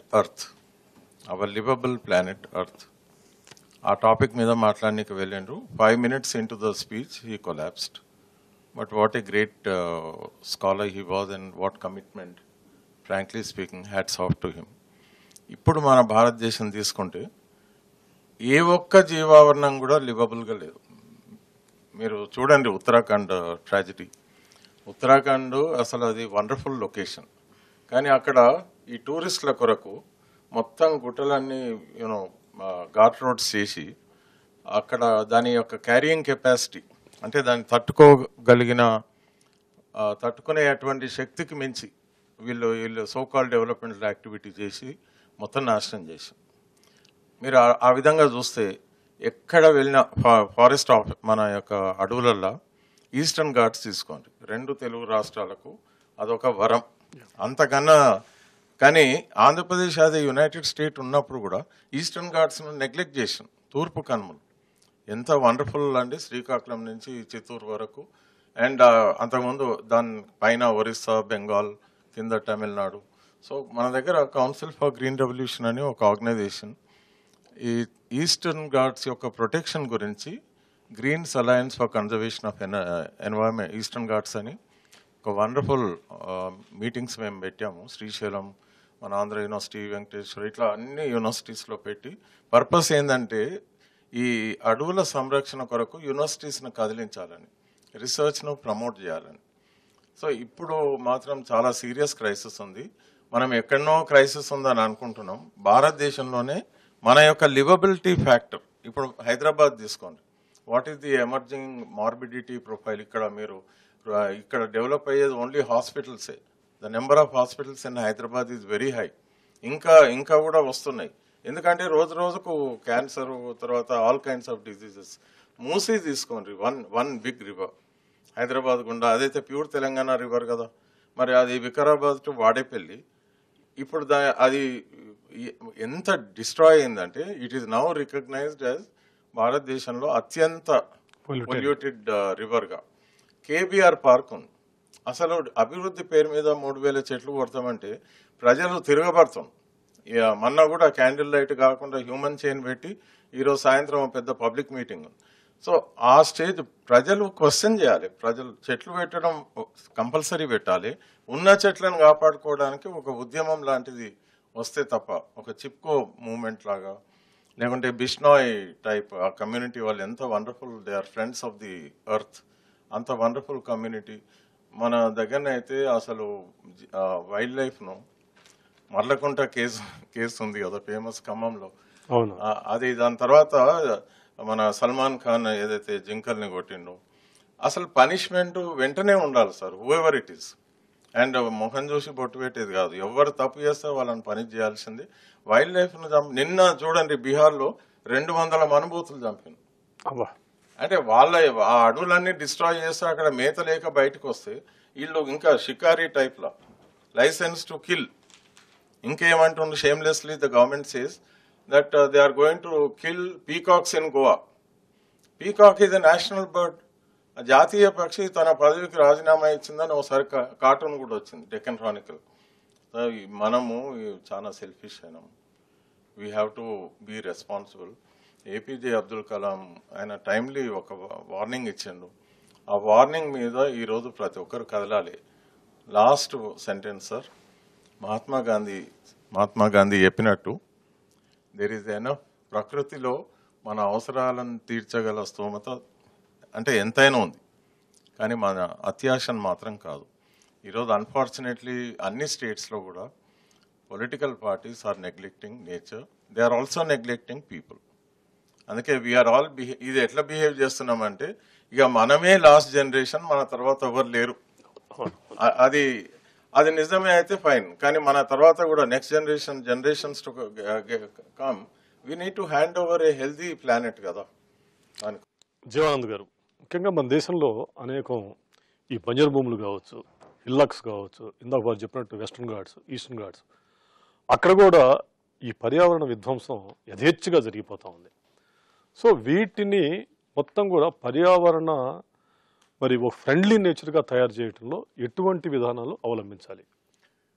అంటే ఇందాక కూడా నేను చెప్పాను చూడండి, ప్రభుత్వం ముందుకు రావాలి.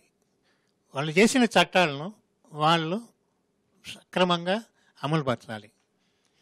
ఇప్పుడు అంత ఇంత అక్కడికి మనం ఈస్టర్న్ ఘాట్స్ వీటికి పోయి కొంత హైదరాబాద్లోనే ఉంది, ఉదాహరణకు చెప్తాను. మనం తెచ్చుకున్న నీళ్ళు మంచి తాగడానికి దాంట్లో 80% డ్రైనేజ్ లాగా వస్తుంది, సీవేజ్ లాగా వస్తుంది. ఆ నీటిని ప్రపంచవ్యాప్తంగా ఉపయోగించుకుంటున్నారు, అంటే తాగడానికి కాకుండా వేరే పర్పస్ కోసం. ఇప్పుడు మనకి ఎన్నో చెరువులు ఉన్నాయి హైదరాబాద్లో. హైదరాబాద్ జిల్లాలోనే 932 చెరువులు ఉండేవి. రంగారెడ్డితో కలిపితే 3000 పైనే ఉన్నాయి. కానీ మనం ఏం చేస్తున్నాం, ఆ చెరువుల్లో రియల్ ఎస్టేట్కి చేసుకుంటున్నాం. ఈ డ్రైనేజీని తీసుకుని చెరువులలో నదులలో కలుపుతున్నాం. ఇప్పుడు మనం గ్రీన్ బెల్ట్ డెవలప్ చేయాలనుకున్నప్పుడు ఈ సీవేజ్ని ట్రీట్ చేసి దాన్ని ఈ చెరువులలో పోసుకొని దానివల్ల భూగర్భ జలాలు పెంచుకోవచ్చు, ఈ గ్రీనరీ డెవలప్ చేయొచ్చు. ఇప్పుడు 15 ఏళ్ళ నుంచి గవర్నమెంట్కి చెప్తానే, కానీ ఏ గవర్నమెంట్ ఇంట్రెస్ట్ లేదు. ఎందుకంటే చెరువులు అంటే రియల్ ఎస్టేట్ వ్యాపారం, దానివల్ల బాగా డబ్బులు వస్తుంది. ఈవెన్ హిమాయత్ సాగర్, ఉస్మాన్ సాగర్ ఏదైతే ఇప్పుడు మనకు డ్రింకింగ్ వాటర్ సప్లై చేస్తుంది, ఈ సిటీకి ఎంతో ఉపయోగం ఎన్విరాన్మెంటల్గా.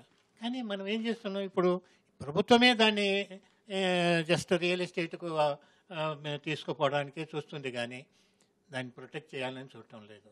అలాగనే ప్రతిదీ మీకు మహారాష్ట్రలో జరిగింది చూసారా, అది డెవలప్మెంట్ ఫర్ ఒక రియల్ ఎస్టేట్ వెంచర్. దానికి ఎన్నో రకాల రిపోర్ట్లు వచ్చాయి, అలా ఎన్నో రకాల రిపోర్ట్లు గవర్నమెంట్ ఇచ్చింది. కానీ రాజకీయ నాయకులు వాళ్ళు ఏది అనుకున్నారో అదే చేయాలనుకుంటారే కానీ ప్రకృతి కానీ పర్యావరణం మీద అసలు వాళ్ళకు ఇదే లేదండి. అలాంటి పరిస్థితి ఎక్కడ పట్టినా జరుగుతుంది. మనకు ఇప్పుడు ఉంది, మనకు ఖమ్మం జిల్లాలో మ్యాక్సిమం ఫారెస్ట్ డిస్ట్రక్షన్ జరిగింది. ఎందుకు జరిగింది? ఇల్లీగలే, అది లీగల్ కదా, అన్నీ ఇల్లీగలే. పొలిటికల్ పార్టీలు వాళ్ళ స్వార్థం కొరకు కొంత చేస్తే, కొంతమంది వ్యాపారులు వాళ్ళ స్వార్థం కొరకు చేశారు. Inside the critical forest area zone ఈ గంజా కల్టివేషన్కు ఈ యానిమల్ ఇందాక చెప్పారు చూడండి, అసలు దే ఆర్ యూజింగ్ బీఫ్, దాన్ని చంపేసి వాటిని మన పొట్టేళ్ళలాగా అమ్ముకుంటున్నారు. అంటే ఇంత దుర్మార్గం జరిగినా మనం ఏం చేయటం లేదు. ఏంటంటే అధికారులను పోయి కాల్చి చంపేస్తున్నారు. చంపేస్తే వాళ్ళని ఏం చేయటం లేదు. సో ఎవడైతే ఈ దుర్మార్గం చేయాలనుకున్నాడో వాడితే పై చేయి అవుతుంది. నిజాయితీగా ఎవరైతే మనం చేయాలనుకున్నామో అది లేదు. హైదరాబాద్లోనే ఉంది, మనకు పార్కులు ఉన్నాయి. పార్కులలో చెత్త పోపిస్తారండి, మన గవర్నమెంట్ పోపిస్తుంది, తర్వాత తగలబెట్టిస్తుంది. ఇవి చేస్తున్నారు. అంటే 2 రకాలుగా దెబ్బతీస్తున్నారు. ఒక పక్కన చెట్లను నాశనం చేస్తున్నారు, ఇంకొక పక్కన పొల్యూషన్ పెంచుతున్నారు. సో ఇలాంటివి జరగాలంటే మన చెప్పారా అధికారులు పోతున్నారని, వాళ్ళు ఎందుకు పోతున్నారు? హనీమూన్ ట్రిప్పులకు పోతున్నారు. అంతేగాని అక్కడ ఏదో నేర్చుకొని వచ్చి ఇక్కడ చెప్పాలని కాదు. అక్కడికంటే మన దగ్గరనే ఉంది. ఈ ఎస్టీపీలు మన దగ్గర లేవా టెక్నాలజీ? తర్వాత ఈ గ్రీన్ డెవలప్మెంట్ మన దగ్గర టెక్నాలజీ లేదా? టెక్నాలజీ లేక కాదు, వాళ్ళని ఏదో పంపించాలా, హనీమూన్కు పంపిస్తున్నారు. అది జరుగుతుంది. అది జరగకుండా ప్రభుత్వము పాత్ర ముఖ్యంగా చేస్తేనే ఏదైనా మనం ముందుకు పోగలం, లేకపోతే ఏం చేయలేం. స్వల్ప రామాంజనేయులు గారు, మీరు వ్యవసాయ శాస్త్రవేత్తగా కూడా పనిచేస్తున్నారు కదా, ముఖ్యంగా దేశంలో 15 కోట్ల హెక్టార్ల వ్యవసాయ యోగ్యమైన భూమి అనుకుంటున్నాం. చిన్న కమతాలు కావచ్చు, పెద్ద కమతాలు కావచ్చు, అరేకరను పొలం నుంచి 100 ఎకరాల వరకు ఉండొచ్చు. కానీ ఈ గట్లలో ఏదైతే ఉందో కొన్ని లక్షల కిలోమీటర్ల లెంత్ ఈ గట్లు ఉంటాయి. వీటి మీద చెట్లు ఎందుకు పెంచట్లేదు రైతులు? వాళ్ళలో అవేర్నెస్ క్రియేట్ చేసి కానీ వాటి నుంచి ఫలసాయం ద్వారా కొంత రాబడి కూడా పొందే విధంగా ఎటువంటి ప్లాన్ చేస్తే బాగుంటుంది? అంటే వ్యవసాయంలో ఎప్పుడు కూడా చెట్లు అంతర్భాగం అండి. వ్యవసాయంలో చెట్లు ఎప్పుడు అంతర్భాగము. చెట్ల నుంచి వచ్చిన ఆకులు వ్యవసాయానికి వాడుకోవటం, కానీ అట్లాగే చెట్లు ఎక్కువ ఉండటం వల్ల గాలి స్పీడ్ తగ్గుతుంది, తర్వాత టెంపరేచర్ తగ్గుతుంది, దానివల్ల వ్యవసాయానికి ఉపయోగపడటం జరుగుతుంది. అట్లాగే న్యూట్రియంట్ సైక్లింగ్లో కూడా చెట్లు చాలా కీలకమైన పాత్ర పోషిస్తుంది. అంటే ఇప్పుడు మనకు భూమిలో దాదాపు 50-60 అడుగుల కింద ఉన్న న్యూట్రియంట్స్ చెట్టు పైకి తీస్తుంది. ఆకులు మళ్ళీ మనము కంపోస్ట్ చేసి పైన వాడుకుంటాం. అంటే ఈ రీసైక్లింగ్ సిస్టమ్ ఏదైతే ఉందో అది అంతర్భాగం, చాలా చాలా ఇంపార్టెంట్ రోల్ ప్లే చేస్తుంది. అయితే సమస్య ఏమైందంటే రాను రాను వ్యవసాయ రంగంలో మోనోకల్చర్ ఏదైతే అయిందో 2-3 పంటలే ఎక్కువ విస్తీర్ణంలోకి వెళ్ళటము, తర్వాత హెవీ మెకనైజేషన్ వైపు వెళ్ళి చెట్లు అడ్డమని తీసేయటం ఏదైతే అయిందో దాంతో చెట్లన్నీ బోడిగా తయారయ్యాయి. ఆ బోడిగా తయారవడంతో టెంపరేచర్స్ పెరగడం ప్రారంభమైంది, ఈడుపు గాలులు ఎక్కువయ్యాయి, దానివల్ల ఎవాపరేషన్ లాసెస్ ఎక్కువయ్యి నీళ్లు కూడా ఉండక అంటే కరువు రావడానికి ఇది ఒక ప్రధానమైన కారణం. చెట్లు పొలాలలో తగ్గిపోవడం ఏదైతే ఉందో అంటే పంట దిగుబడి మీద దాని ప్రభావం ఏమన్నా ఉంటుందా? కాదండి. అంటే పంట దిగుబడి మీద ప్రభావము పెద్దగా ఉండదు నిజానికి. అంటే అది కేవలం అపోహ మాత్రమే. అంటే గట్ల మీద పెంచుకునే చెట్లు ఏవైతే ఉంటాయో మనము ఈస్ట్ వెస్ట్ ఉంటేనేమో ఒక రకంగా ఉంటుంది, నార్త్ సౌత్ రాచుకుంటే ఒకలాగా ఉంటుంది. అంటే ఇదంతా కూడా లోకల్ నాలెడ్జ్ బేస్ ఉండేది. ఎప్పుడైతే లోకల్ నాలెడ్జ్ బేస్ అంతా మనం డిస్ట్రాయ్ చేసి ఒక outside commercial extension system తీసుకొచ్చినామో, ఏ పంట వేసుకోవాలి, ఏ విత్తనం వేసుకోవాలి అన్నీ కూడా బయట వాళ్ళ మీద ఆధారపడడం ఎప్పుడైతే ప్రారంభమైందో రైతులు సొంతగా ఆలోచించుకునేది అయితే ఆల్మోస్ట్ మర్చిపోయిన పరిస్థితికి వచ్చింది. దాంతో అక్కడ అనుకూలం కాని పంటల వైపు వెళ్ళటము, అనుకూలం కాని మొక్కల వైపు వెళ్ళటము ఇట్లాంటివన్నీ జరుగుతూ ఉండటం వల్ల కూడా ప్రమాదం. ఇప్పుడు ఈరోజు మనం చూసిన డిస్ట్రక్షన్ ఎక్కువైంది. ఉదాహరణకి మీకు నల్గొండ జిల్లా తీసుకున్నారనుకోండి, మొత్తం తెలంగాణలో అత్యధికంగా సిట్రస్ ఆర్చర్డ్స్ ఉన్నది నల్గొండ. అంత సిట్రస్ ఆర్చర్డ్స్ వేసుకుంటే ఎన్ని నీళ్లు కావాలి, అసలు నల్గొండ జిల్లా మొత్తం కలిపినా కానీ ఎన్ని నీటి వనరులు ఉన్నాయి ఇదంతా లెక్క వేసుకోకుండా ఒకవైపు ప్రమోట్ చేసుకుంటూ పోతే వచ్చే నష్టం అది. అట్లా కాకుండా ఒక బ్యాలెన్స్డ్ అప్రోచ్ ఉండాలి. అంటే వ్యవసాయానికి ఒక బ్యాలెన్స్డ్ అప్రోచ్ ఉండాలి. అంటే ఎంత మొక్కలు పెంచుకోవాలి, తర్వాత ఎలాంటి మొక్కలు పెంచుకోవాలి, దానికి వ్యవసాయానికి అనుబంధం ఎట్లా చేస్తాము అన్న దాని గురించి. అట్లాగే వ్యవసాయంలో వాడే కెమికల్స్ అవి కూడా చాలా ఎక్కువ పొల్యూషన్ క్రియేట్ చేస్తున్నాయి. అంటే ఇప్పుడు ఈరోజు ట్యాంక్ రెస్టోరేషన్ గురించి మాట్లాడుతున్నారు, కానీ అసలు యాక్చువల్గా ట్యాంక్స్ అన్నీ పాడవడానికి వన్ ఆఫ్ ద రీజన్ ఏంటంటే ఈ నాళాలన్నీ కూడా కబ్జా అయిపోవటం ఒక కారణం అయితే, రెండోది వ్యవసాయంలో నుంచి వచ్చిన రసాయనాలన్నీ కూడా భూముల్లోకి వచ్చేసి కాలువల్లోకి వచ్చేసి అక్కడున్న చేపలు చచ్చిపోవటము, తర్వాత మొక్కలు చచ్చిపో ఇవన్నీ కావడంతో ఇంకా వదిలేశారు. ఎప్పుడైతే ఆ చెరువు జీవనాధారం అవుతుందో దాన్ని కాపాడుకుంటారు. ఎప్పుడైతే జీవనాధారం కాకుండా అది ఊరికే ఉందో దాన్ని ఎవరు కాపాడుకునే ప్రయత్నం కూడా చేయని పరిస్థితికి వస్తుంది. కాబట్టి ఆ ఇంటిగ్రేటెడ్ అప్రోచ్ అంటే గ్రామ స్థాయిలో ఒక ఇంటిగ్రేటెడ్ అప్రోచ్ చెట్లకి, భూమికి, నీళ్ళకి, వాళ్ళ జీవనోపాధులకి ఆ లింక్ని మళ్ళీ మనం రీబిల్డ్ చేయకుండా వీటన్నిటి గురించి నిర్ణయాలు హైదరాబాద్లో కూర్చొని ఢిల్లీలో కూర్చొని నిర్ణయం చేసుకుంటాము. కానీ మరి మండల స్థాయి నుంచి వ్యవసాయ శాఖ కార్యాలయాలు ఇవన్నీ ఉన్నాయి, వారు ఏం చేస్తున్నారు మరి?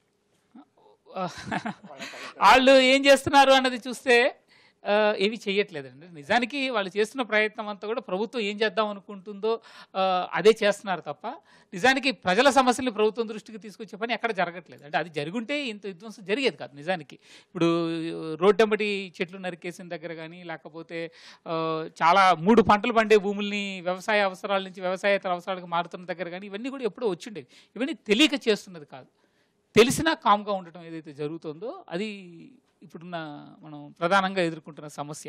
దాని నుంచి బయటపడాలి అనుకుంటే గిన ప్రభుత్వ అధికారులతో మాత్రమే కాదు, ప్రజలు ఖచ్చితంగా వాళ్ళ పర్యావరణం గురించి అర్థం చేసుకోగలగాలి, దాన్ని ప్రభుత్వం దృష్టికి తీసుకొచ్చి ఒత్తిడి పెంచే దిశగా మారాలి. అంటే అది లేకుండా ప్రభుత్వ అధికారాలు ఏదో చేస్తారంటే ఈరోజు మొత్తం మీరు భారతదేశం మొత్తం మీద అంతా కూడా జరుగుతున్న పీపుల్ రెసిస్టెన్స్ చూడండి, అదంతా ప్రభుత్వానికి వ్యతిరేకంగా జరుగుతున్నారు.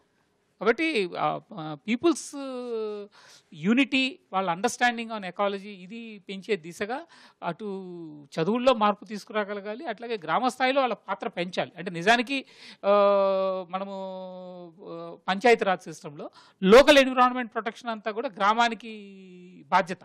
బట్ అక్కడ ఏదైనా మార్పు తేవాలనుకున్నా గ్రామ సభ అనుమతి తీసుకోవాలి. ఎక్కడ తీసుకుంటున్నాం మనం? అంటే ఇప్పుడు అవన్నీ పోయి పక్కకి ప్రభుత్వమే చట్టాలు ఉల్లంఘించి అభివృద్ధి పేరుతో ఏదైతే విధ్వంసం జరుపుతున్నారో ఇది సమస్య. మీకు 5-6 సంవత్సరాల క్రితం ఒక ప్రయత్నం చేసింది ప్రభుత్వం, అంటే ల్యాండ్ యూస్ పాలసీ తీసుకొద్దాము అని. అంటే అసలు మనకి దేనికి ఎంత భూమి అవసరము, ఏ అవసరానికి ఎంత భూమి అవసరం అనేది, అంటే అది లేకుండా ఒక ల్యాండ్ యూస్ పాలసీ లేకుండా ల్యాండ్ అక్విజిషన్ చేస్తానంటే ఎట్లాగా? అంటే ఒక ఎయిర్పోర్ట్కి ఎన్ని వేల ఎకరాలు కావాలి, ఎన్ని వందల ఎకరాలు కావాలనేది నిర్దిష్టంగా ఉండాలి కదా. ఇప్పుడు ప్రపంచంలో ఉన్న ఎయిర్పోర్ట్లు అన్నీ కలిపినా ఒక ఎయిర్పోర్ట్ అంతా లేని 15,000 ఎకరాలు 20,000 ఎకరాలతో ఎయిర్పోర్ట్లు కడతామంటే ఎట్లా కుదురుతుందండి? అంటే దీని మీద ఒక నిర్దిష్టమైన ప్రణాళిక రావాలి అనుకుంటే ప్రభుత్వం వైపు నుంచి కంటే కూడా ప్రజల వైపు నుంచి వస్తుంది. ఆ ప్రజలు కలిసి దాన్ని ఒత్తిడి పెంచుతూ పోతే గిన అప్పుడు ప్రభుత్వాలు పనిచేస్తాయి. కానీ ఇప్పుడు ఉన్న పరిస్థితి ఏంటంటే కార్పొరేట్ సంస్థలు వాళ్ళ వ్యాపారాలకు అనుగుణంగా విధానాలన్నీ వస్తున్న నేపథ్యంలో ప్రభుత్వం వాళ్ళ వైపు పనిచేస్తుంది తప్పితే ప్రజల వైపు పనిచేస్తున్న పరిస్థితులు లేదు. ప్రసన్న గారు టీచర్గా ముఖ్యంగా మన దగ్గర కొన్ని వేల కిలోమీటర్ల తీర ప్రాంతం ఉంది. ఇదివరకు తీర ప్రాంతానికి సరుగుడు తోటలు ఇటువంటి ఒక ప్రొటెక్షన్ ఉండేది. సో సుప్రీంకోర్టు తీర్పులు కూడా ఉన్నాయి వాటిని ప్రిజర్వ్ చేయాలని. కానీ వాటిని కూడా ఇప్పుడు తీర ప్రాంతం మొత్తం కూడా ఓపెన్ అయిపోయింది భూగోళానికి. ఎందుకు ఆ రకంగా జరుగుతుంది, ఎందుకు ప్రొటెక్ట్ చేయలేకపోతున్నా? రెండో క్వశ్చన్, మన కార్యక్రమంలోనే పర్యావరణం మీద ఒక మరి చిన్నపిల్లల దగ్గర నుంచి కూడా వాళ్ళకి ఒక నాలెడ్జ్ పెంచే రకంగా పాఠ్యాంశాలని పొందుపరచడంలో ఎందుకు ఫెయిల్ అవుతున్నాం? మడ చెట్లు, తీర ప్రాంతం మొత్తం సరుగుడు చెట్లు కానీ మడ చెట్లు కానీ ఎప్పుడు సహజంగా ప్రకృతి మనిషికి ఇచ్చిన వరం. మనిషికే కాదు, జీవాలన్నిటికీ ఇచ్చిన వరం. మనిషి ఏమనుకున్నాడు అంటే తనకి మాత్రమే ఇచ్చిన వరం అనుకుని అది కొట్టుకునే తినే వరంగా అనుకున్నాడు, అంతేగాని రక్షించుకునే వరంగా అనుకోలేదు. ఆ ప్రాసెస్లో మనం అన్నిటినీ నిర్మూలించుకుంటూ అభివృద్ధి పేరిట మనం, అభివృద్ధి అంటే పర్యావరణ అభివృద్ధిలో అభివృద్ధిని వెతుక్కోవాలి మనం, అంతేగాని పర్యావరణ విధ్వంసంలో అభివృద్ధిని మనం వెతుక్కోకూడదు. ఇప్పుడు మన అభివృద్ధి అంటే పర్యావరణ అభివృద్ధిని అభివృద్ధి అనట్లేదు, ఓన్లీ విధ్వంసం చేస్తేనే అభివృద్ధి అంటున్నాం. సో ఆ డెఫినిషన్స్ మారిపోయినప్పుడు తీర ప్రాంతం మొత్తం పెద్ద ఎత్తున మనం ఇండస్ట్రియలైజేషన్ కానీ పట్టణీకరణ కానీ పారిశ్రామికీకరణ కానీ చేసినప్పుడు దాని దుష్ఫలితాలు మనం చూస్తున్నాం. ఏదైనా పెద్ద గాలి వచ్చినా, పెద్ద వర్షం వచ్చినా, తుఫాన్ వచ్చినా, సైక్లోన్ వచ్చినా దేన్ని మనం తట్టుకునే పరిస్థితి లేదు. ఈ రోజున పెద్ద వర్షాన్ని కూడా తట్టుకునే పరిస్థితి లేదు, ఎండల్ని తట్టుకోలేకపోతున్నాం, చలిని తట్టుకోలేకపోతున్నాం. అట్లా చాలా బలహీనంగా, సెన్సిటివ్గా, డెలికేట్గా తయారయ్యాం. అంటే మనం ఏం చేయలేము అనే పరిస్థితి, అన్నీ చేయగలుగుతామనే స్థితి నుంచి మనం ఏం చేయలేని పరిస్థితికి మనం దిగజారాము. ఇది మెయిన్ కారణం. ఇంకోటి, ఈ ప్రతి చట్టంలోనూ ఈ చట్టం నుంచి ఎలా మినహాయించాలి అనేది ఒక క్లాజ్ ఉంటుంది. సో ముందు చట్టం కంటే ముందు ఎలా మినహాయించాలి అనే క్లాజ్ ఈ అభివృద్ధి అని చెప్పే వ్యవస్థ అంతా కూడా దాన్ని ఎక్కువ నేర్చుకుంటుంది, దాన్ని ఎక్కువ ప్రాపగేట్ చేస్తుంది. అదే ఎక్కువ మందికి తెలిసి ఉంటుంది. చట్టంలో రక్షించడానికి ఉన్న క్లాజ్ కంటే మినహాయింపు క్లాజే. రెండో విషయం, మీరు అన్న పాయింట్ అంటే దాన్ని సమర్థవంతంగా అమలు పరచడానికి లోకల్ వ్యవస్థ లేకుండా మాత్రం ఊహించుకుంటే జరగదు. ఈ క్లాజ్లో మినహాయింపు ఇచ్చేది పై వ్యవస్థకి, ఇంకా పై వ్యవస్థకి, లేకపోతే దేశ స్థాయి వ్యవస్థకి ఉంటుంది. దాంట్లో పడే కష్టాలు లోకల్ వాళ్ళు పడితే మినహాయింపు చేసేది మాత్రం పై స్థాయిలో చేస్తారు. సో అప్పుడు ఆ కష్టాలను దృష్టిలో పెట్టుకోకుండా చేసినప్పుడు విధ్వంసం, ప్రజా వ్యతిరేకత రెండూ కూడా సమాంతరంగా పెరుగుతూ పోతాయి. అది మనం చూస్తూనే ఉన్నాం. దానికి అనుగుణంగా ప్రభుత్వాలు స్పందించాల్సిన అవసరం వస్తుంది. రెండోది, పాఠశాల స్థాయి నుంచి విశ్వవిద్యాలయ స్థాయి దాకా పర్యావరణాంశాలని వెతికి జొప్పించారు పుస్తకాల్లో. ప్రతి స్థాయిలోనూ, ప్రతి పుస్తకంలోనూ, ఈవెన్ లెక్కలు, గణితంలో కూడా, సాంఘికంలో కూడా, సామాన్యంలో కూడా, తెలుగులో, ఉర్దూలో, హిందీలో, ఇంగ్లీష్లో అన్నిట్లో కూడా జొప్పించారు. అంటే జ్ఞానం వచ్చినంత మాత్రం మనిషి పనిచేస్తాడని కాదు. కానీ ప్రసన్న గారు, ఇప్పుడు మీరు పాఠశాలలు చూస్తుంటే ఒక్క చెట్టుగోలు లేని పాఠశాలలు 90% ఉన్నాయి. అదే అంటున్నాను నేను, జ్ఞానం వచ్చిన దాంతో పని చేయరు, పని నేర్పిస్తే పని చేస్తారు.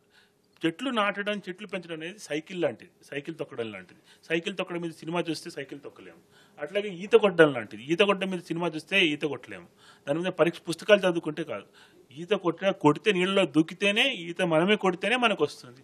అట్లాగే చెట్లు నాటి, ఆ నాటిన చెట్టు గ్రోత్ని, దాని చుట్టూ ఉండే జీవ వ్యవస్థ, పురుగులు కానీ, పూలు కానీ, పళ్ళు కానీ ఏ వస్తున్నాయని పిల్లలు అబ్జర్వ్ చేయడం, దాని మీద ఒక చెట్టు డైరీ, ప్రతి విద్యార్థి చెట్టు డైరీ మెయింటైన్ చేస్తే తన డైరీ ఎట్లయితే చిన్నప్పుడు మెయింటైన్ అయ్యిందో, అంగన్వాడీ వర్కర్స్, ఏఎన్ఎంలు ఎట్లా మెయింటైన్ చేశారు, అమ్మ నాన్న తన టీకాలను ఎట్లా మెయింటైన్ చేశారు, అట్లా తను చెట్టు డైరీ తను మెయింటైన్ చేస్తే దాంట్లోంచి వచ్చే విద్య నిజమైన పర్యావరణ విద్యగా మారుతుంది.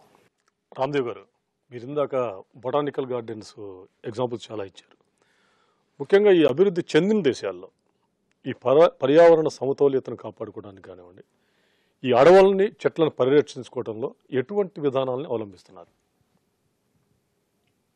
ఇప్పుడు వచ్చేసి యాక్చువల్గా ఒక విషయం చెప్దాం అనుకుంటానండి. ఇప్పుడు మన పర్ పర్సన్ అంటే పర్ క్యాపిటా చెట్లు ఒక్కొక్క కంట్రీలో ఎన్ని ఉన్నాయనేసి. ఇప్పుడు కెనడాలో వచ్చేసి 8,900 చెట్లు ఉన్నాయి ఒక మనిషి. అదే అమెరికాలో వచ్చేసి 5,000 చెట్లు ఉన్నాయి. చైనాలో వచ్చేసి 250 ఉన్నాయి. మన ఇండియాలో వచ్చేసి 27 ఉన్నాయి. అంటే మీరు అర్థం చేసుకోవచ్చు అసలు ఇండియా పరిస్థితి ఏంటనేది. అసలు యావరేజ్ వచ్చేసి 250. దాంట్లో అంటే యావరేజ్ దానికంటే మనం ఎంత బిలో యావరేజ్ 10%లో ఉన్నాం.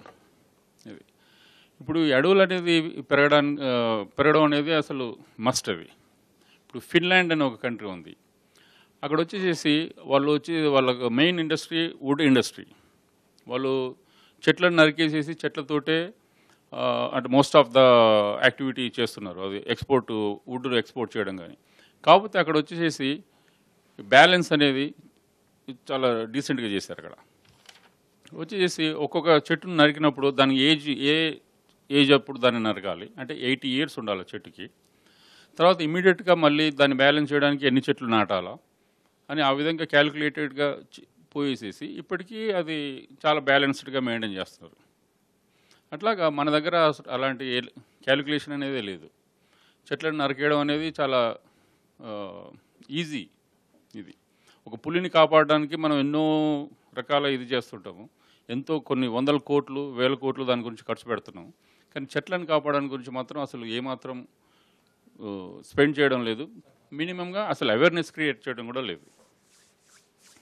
కన్నాహర్ గారు, ఇందాక ఈ వాటర్కి దీనికి ఉన్న సంబంధం గురించి మీరు చెప్పారు.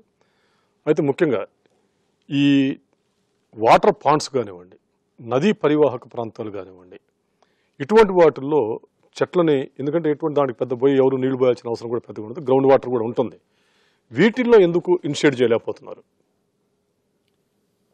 బేసిక్గా మా ఎక్స్పీరియన్స్ ప్రకారంగా ఏంటంటే, నేను చూసిన ప్రకారంగా నదీ పరివాహక ప్రాంతంలో కానీ లేకపోతే ఈ చెరువులకు దగ్గర కానీ ఏదైతే మొక్కలు ఏదైతే పెంచాలనుకుంటున్నారో, ఒకప్పుడు ఇంతకుముందు ఎక్కడైతే నదీ పరివాహక ప్రాంతంలో కానీ ఈ ఏరియాలో పెంచే వాటికి ఉపాధి ఉంటుండేది బేసిక్గా. అంటే మీరు నదీ పరివాహక కానీ ఈ చెరువులకు దగ్గర ఈత చెట్లు, తాటి చెట్లు ఇవన్నీ ఉండేది. ఒకప్పుడు అది మామూలుగా తాటి కళ్ళు కోసం లేకపోతే జీవనోపాధి ఉండేది అనమాట. ఎప్పుడైతే జీవనోపాధి ఒక మొక్క ద్వారా, ఒక చెట్టు ద్వారా రెగ్యులర్గా దొరుకుతుందో అప్పుడు జనాలు దాన్ని కాపాడడానికి వీలైనంత వరకు ప్రయత్నం చేస్తారు. సో వాటిని ఈ విస్తరణ అనుకోండి, లేకపోతే ఇక్కడ ఇప్పుడు చెరువులలో నీళ్ళు లేకుండా కరువులు వచ్చిపోయిన తర్వాత ఆ చెట్లు చనిపోవడం జరగడము ఇట్లాంటిది మొత్తం అయిపోయింది. కాబట్టి అక్కడ ఎంకరేజ్మెంట్ లేదు వీళ్ళ ఎక్కువ వరకు. రెండోది ఏంటంటే, ఇప్పుడు మనం చూస్తూనే ఉన్నాము, ఎక్కడైనా ఈ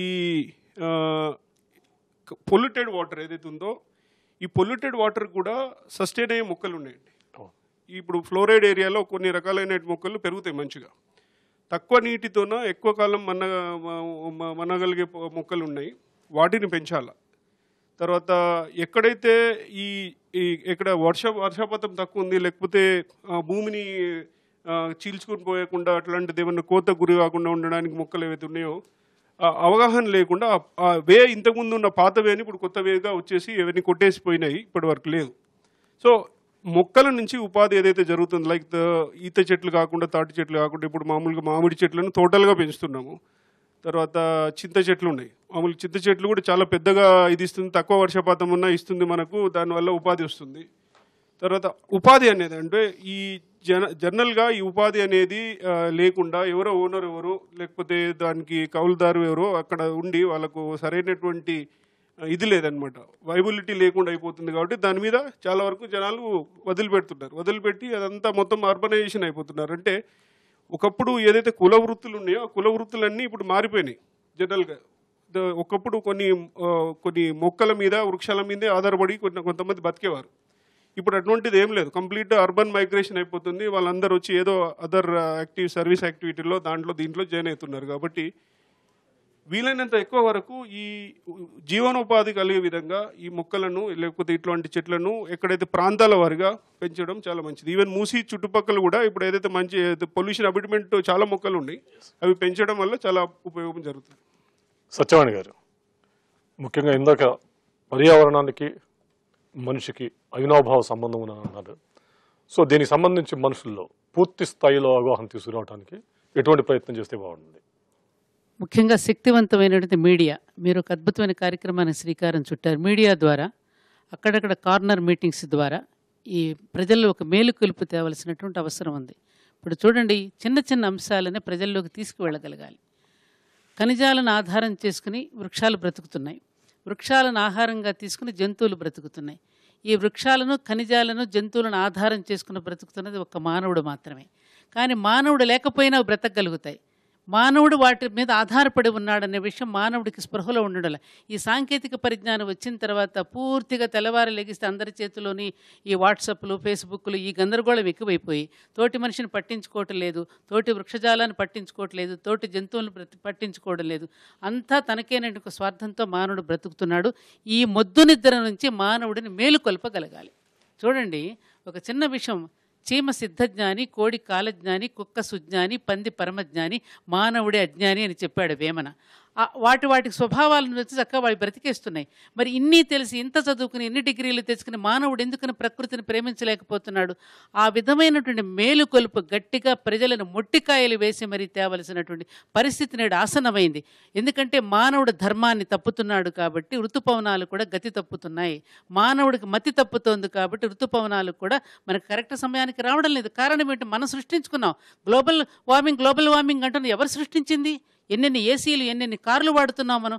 మన కోసమైనా రోడ్లు 4 లైన్లు 6 లైన్లు రోడ్లని గొప్పగా చెప్పి ఆ పక్కన ఉన్న వృక్షాలు అట్లా పడిపోతుంటే జీవోత్సవాలు ఉంటుంటే ఎంత బాధ కలుగుతోంది మనకి. ఇక్కడ వేటూరు సుందరరామూర్తి గారు చెప్పింది ఒకటి గుర్తు చేసుకోవాలండి మనం. ఆయన ఎంత బాగా చెప్పాడంటే, ఒక బత్తాయి పండుని చేతిలో పెట్టుకుని చూపించాడు. చూడండి భగవంతుడు ఎలాంటి సృష్టి చేశాడు. ఆ బత్తాయి చెట్టు మీద నుంచి కిందికి పడినప్పుడు ఒక చిన్న యాసిడ్ లాగా వస్తుంది. ఏ రాయి మీదో ముళ్ళు మీదో పడినప్పుడు అది ఏ రకమైనటువంటి పొల్యూషన్ దానికి వెళ్లకుండా యాంటీబయాటిక్లా దానికి ఒక ఏర్పాటు చేశాడు. ఆ పైన ఉన్నటువంటి ఆకుపచ్చని తోలు ఒలిస్తే మళ్ళీ తెల్లని పొర ఒకటి ఉంది. దాన్ని కూడా ఒలుచుకుని కనుక తొన ఆస్వాదిస్తున్నప్పుడు పెదాల దగ్గర ఒక చేదు గింజ ఒకటి పెట్టాడు భగవంతుడు. అది కూడా మింగేయకుండా చేదు పెట్టాడు. దాన్ని భూమి మీదకి మళ్ళీ కనుక ఉమ్మేస్తే మళ్ళీ ఇంకొక మొక్క మొలవడానికి. కొండల మీద ఎవరు మొక్కలు మొలిచారు? ఎవరు విత్తనాలు చల్లి మొక్కలు పెంచారు? ప్రకృతిలో ఉన్నటువంటి ప్రకృతి సహజత్వంలో మానవుడు వికృతి చేష్టలు కనుక మానేస్తే సహజంగా హాయిగా అందరం కూడా ఆనందంగా జీవించవచ్చు. ఈ విధమైనటువంటి అవేర్నెస్ కనుక ప్రజల్లో మనం తీసుకురాగలిగితే ప్రజలు సిద్ధంగా ఉన్నారు. ఆచరించేవాడు చెబితే ప్రజలు ఆచరించడానికి సిద్ధంగా ఉన్నారు. డాక్టర్ గారు, ముఖ్యంగా ఇప్పుడు ఇండివిజువల్ పెద్ద పెద్ద ఇళ్ళేం లేవు, అంత రూఫ్ టాప్స్ మీద ఎటువంటి ఆయుర్వేద మొక్కల్ని మనం పెంచుకొని వాటిని వినియోగించుకోవచ్చు? ఇప్పుడు గ్రీన్ హౌసింగ్ అండ్ గ్రీన్ మన ఏదైతే మనం ఇంటి చుట్టూ గ్రీనరీ చేయాలనుకుంటున్నామో అలాంటివి ఇవాళ రేపు వస్తున్నాయి. అంటే ఆన్ రూఫ్ మనం పెట్టుకోవడానికి చాలా రకాలైన ఔషధ మొక్కలు ఉన్నాయి. అలాగే కొన్ని ఆర్నమెంటల్ మొక్కలు కూడా ఉన్నాయి. ఆర్నమెంటల్ మొక్కలు ఎందుకు అంటే కొన్ని ఆర్నమెంటల్ మొక్కలు ఏంటంటే అవి ఈ యొక్క సన్లైట్కి విత్స్టాండ్ లేకపోయినా కానీ విత్స్టాండ్ అయ్యే రకాలు ఉన్నాయి. ఇందాక నేను చెప్పినట్టు రబ్బర్ ప్లాంట్ లాంటివి, అలాగే అలోవీరా లాంటిది, అలాగే కొన్ని రకాలైన డాఫిడిల్, అలాగే కొన్ని లావెండర్ కొన్ని ఉన్నాయి. అవి ఇంట్లో ఉండే అట్మాస్ఫియర్కి అది యాంటీ పొల్యూటెంట్ కింద హెల్ప్ చేస్తాయి. అలాగే మనం ఇంట్లో పెట్టుకోవడానికి లైక్ ఇవాళ రేపు అనే అపార్ట్మెంట్ కల్చర్ వచ్చింది కాబట్టి మనం ఇంట్లో పెట్టుకునే విధంగా లైక్ మందారం చిన్న చిన్నవి ఇవాళ రేపు వస్తున్నాయి.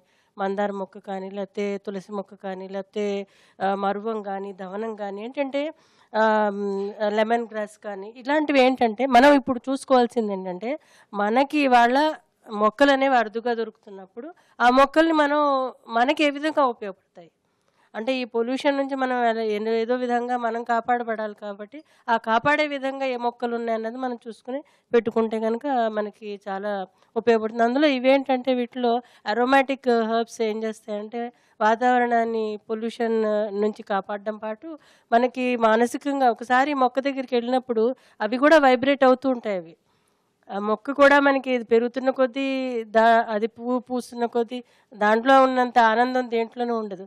అది మనం ఇంట్లో కల్చర్ కింద ముఖ్యంగా చిన్నపిల్లల దగ్గర నుంచి అందరు కూడా ముఖ్యంగా అపార్ట్మెంట్లకు వచ్చాక వాళ్ళకి అసలు మొక్కలు పెంచడం ఎలాగో కూడా తెలియటం లేదు. వాళ్ళకి వాటిని మళ్ళీ ఆ పునరుత్పత్తి ఎలా చేస్తారు, ఎలా అవుతుంది కూడా తెలియటం లేదు. కాబట్టి మనం ఎంత జగా ఉన్నా కానీ అంత జగాలోనే ఎంత పాటు చిన్న పాటు, ఎందుకంటే పాటిలో పెట్టే మొక్కలకి ఎక్కువ నీళ్ళు అవసరం లేదు. అవి బతుకుతూనే ఉంటాయి. ఎటొచ్చి ఎండ తీవ్రత చూసుకుని దాని ప్రకారం మొక్కను పెట్టుకుంటే సరిపోతుంది. మనిషికి చెట్టుకి అవినాభావ సంబంధం ఉందని, చెట్టును సంహరించి తానే బతుకుదాం అనుకోవటం తప్పని పర్యావరణ శాస్త్రజ్ఞులు హెచ్చరిస్తున్నారు. చెట్టు మనగలిగితేనే పర్యావరణం సమతుల్యత ఉంటుందని, అప్పుడే మానవ జాతి మనుగడ ఆరోగ్యంగా కొనసాగుతుందని చెప్పేసి వీళ్ళు అంటూ ఉన్నారు. అభివృద్ధి పేరుతో పర్యావరణాన్ని విచ్ఛిన్నం చేయొద్దని, చెట్లని కాపాడుకోవాలని ప్రతి ఒక్కరిలో కూడా తాను ఒక చెట్టు నాటి దాన్ని బ్రతికించి పర్యావరణానికి తోడ్పాటు అందించాలని వీరు కోరుతున్నారు. అట్లా ఉంటేనే సమాజం 4 కాలాల పాటు ఆరోగ్యంగా కొనసాగుతుందని చెప్పేసి వీరు కోరుతున్నారు. ఇంతటితో చర్చని ముగిస్తున్నాం. నమస్కారం.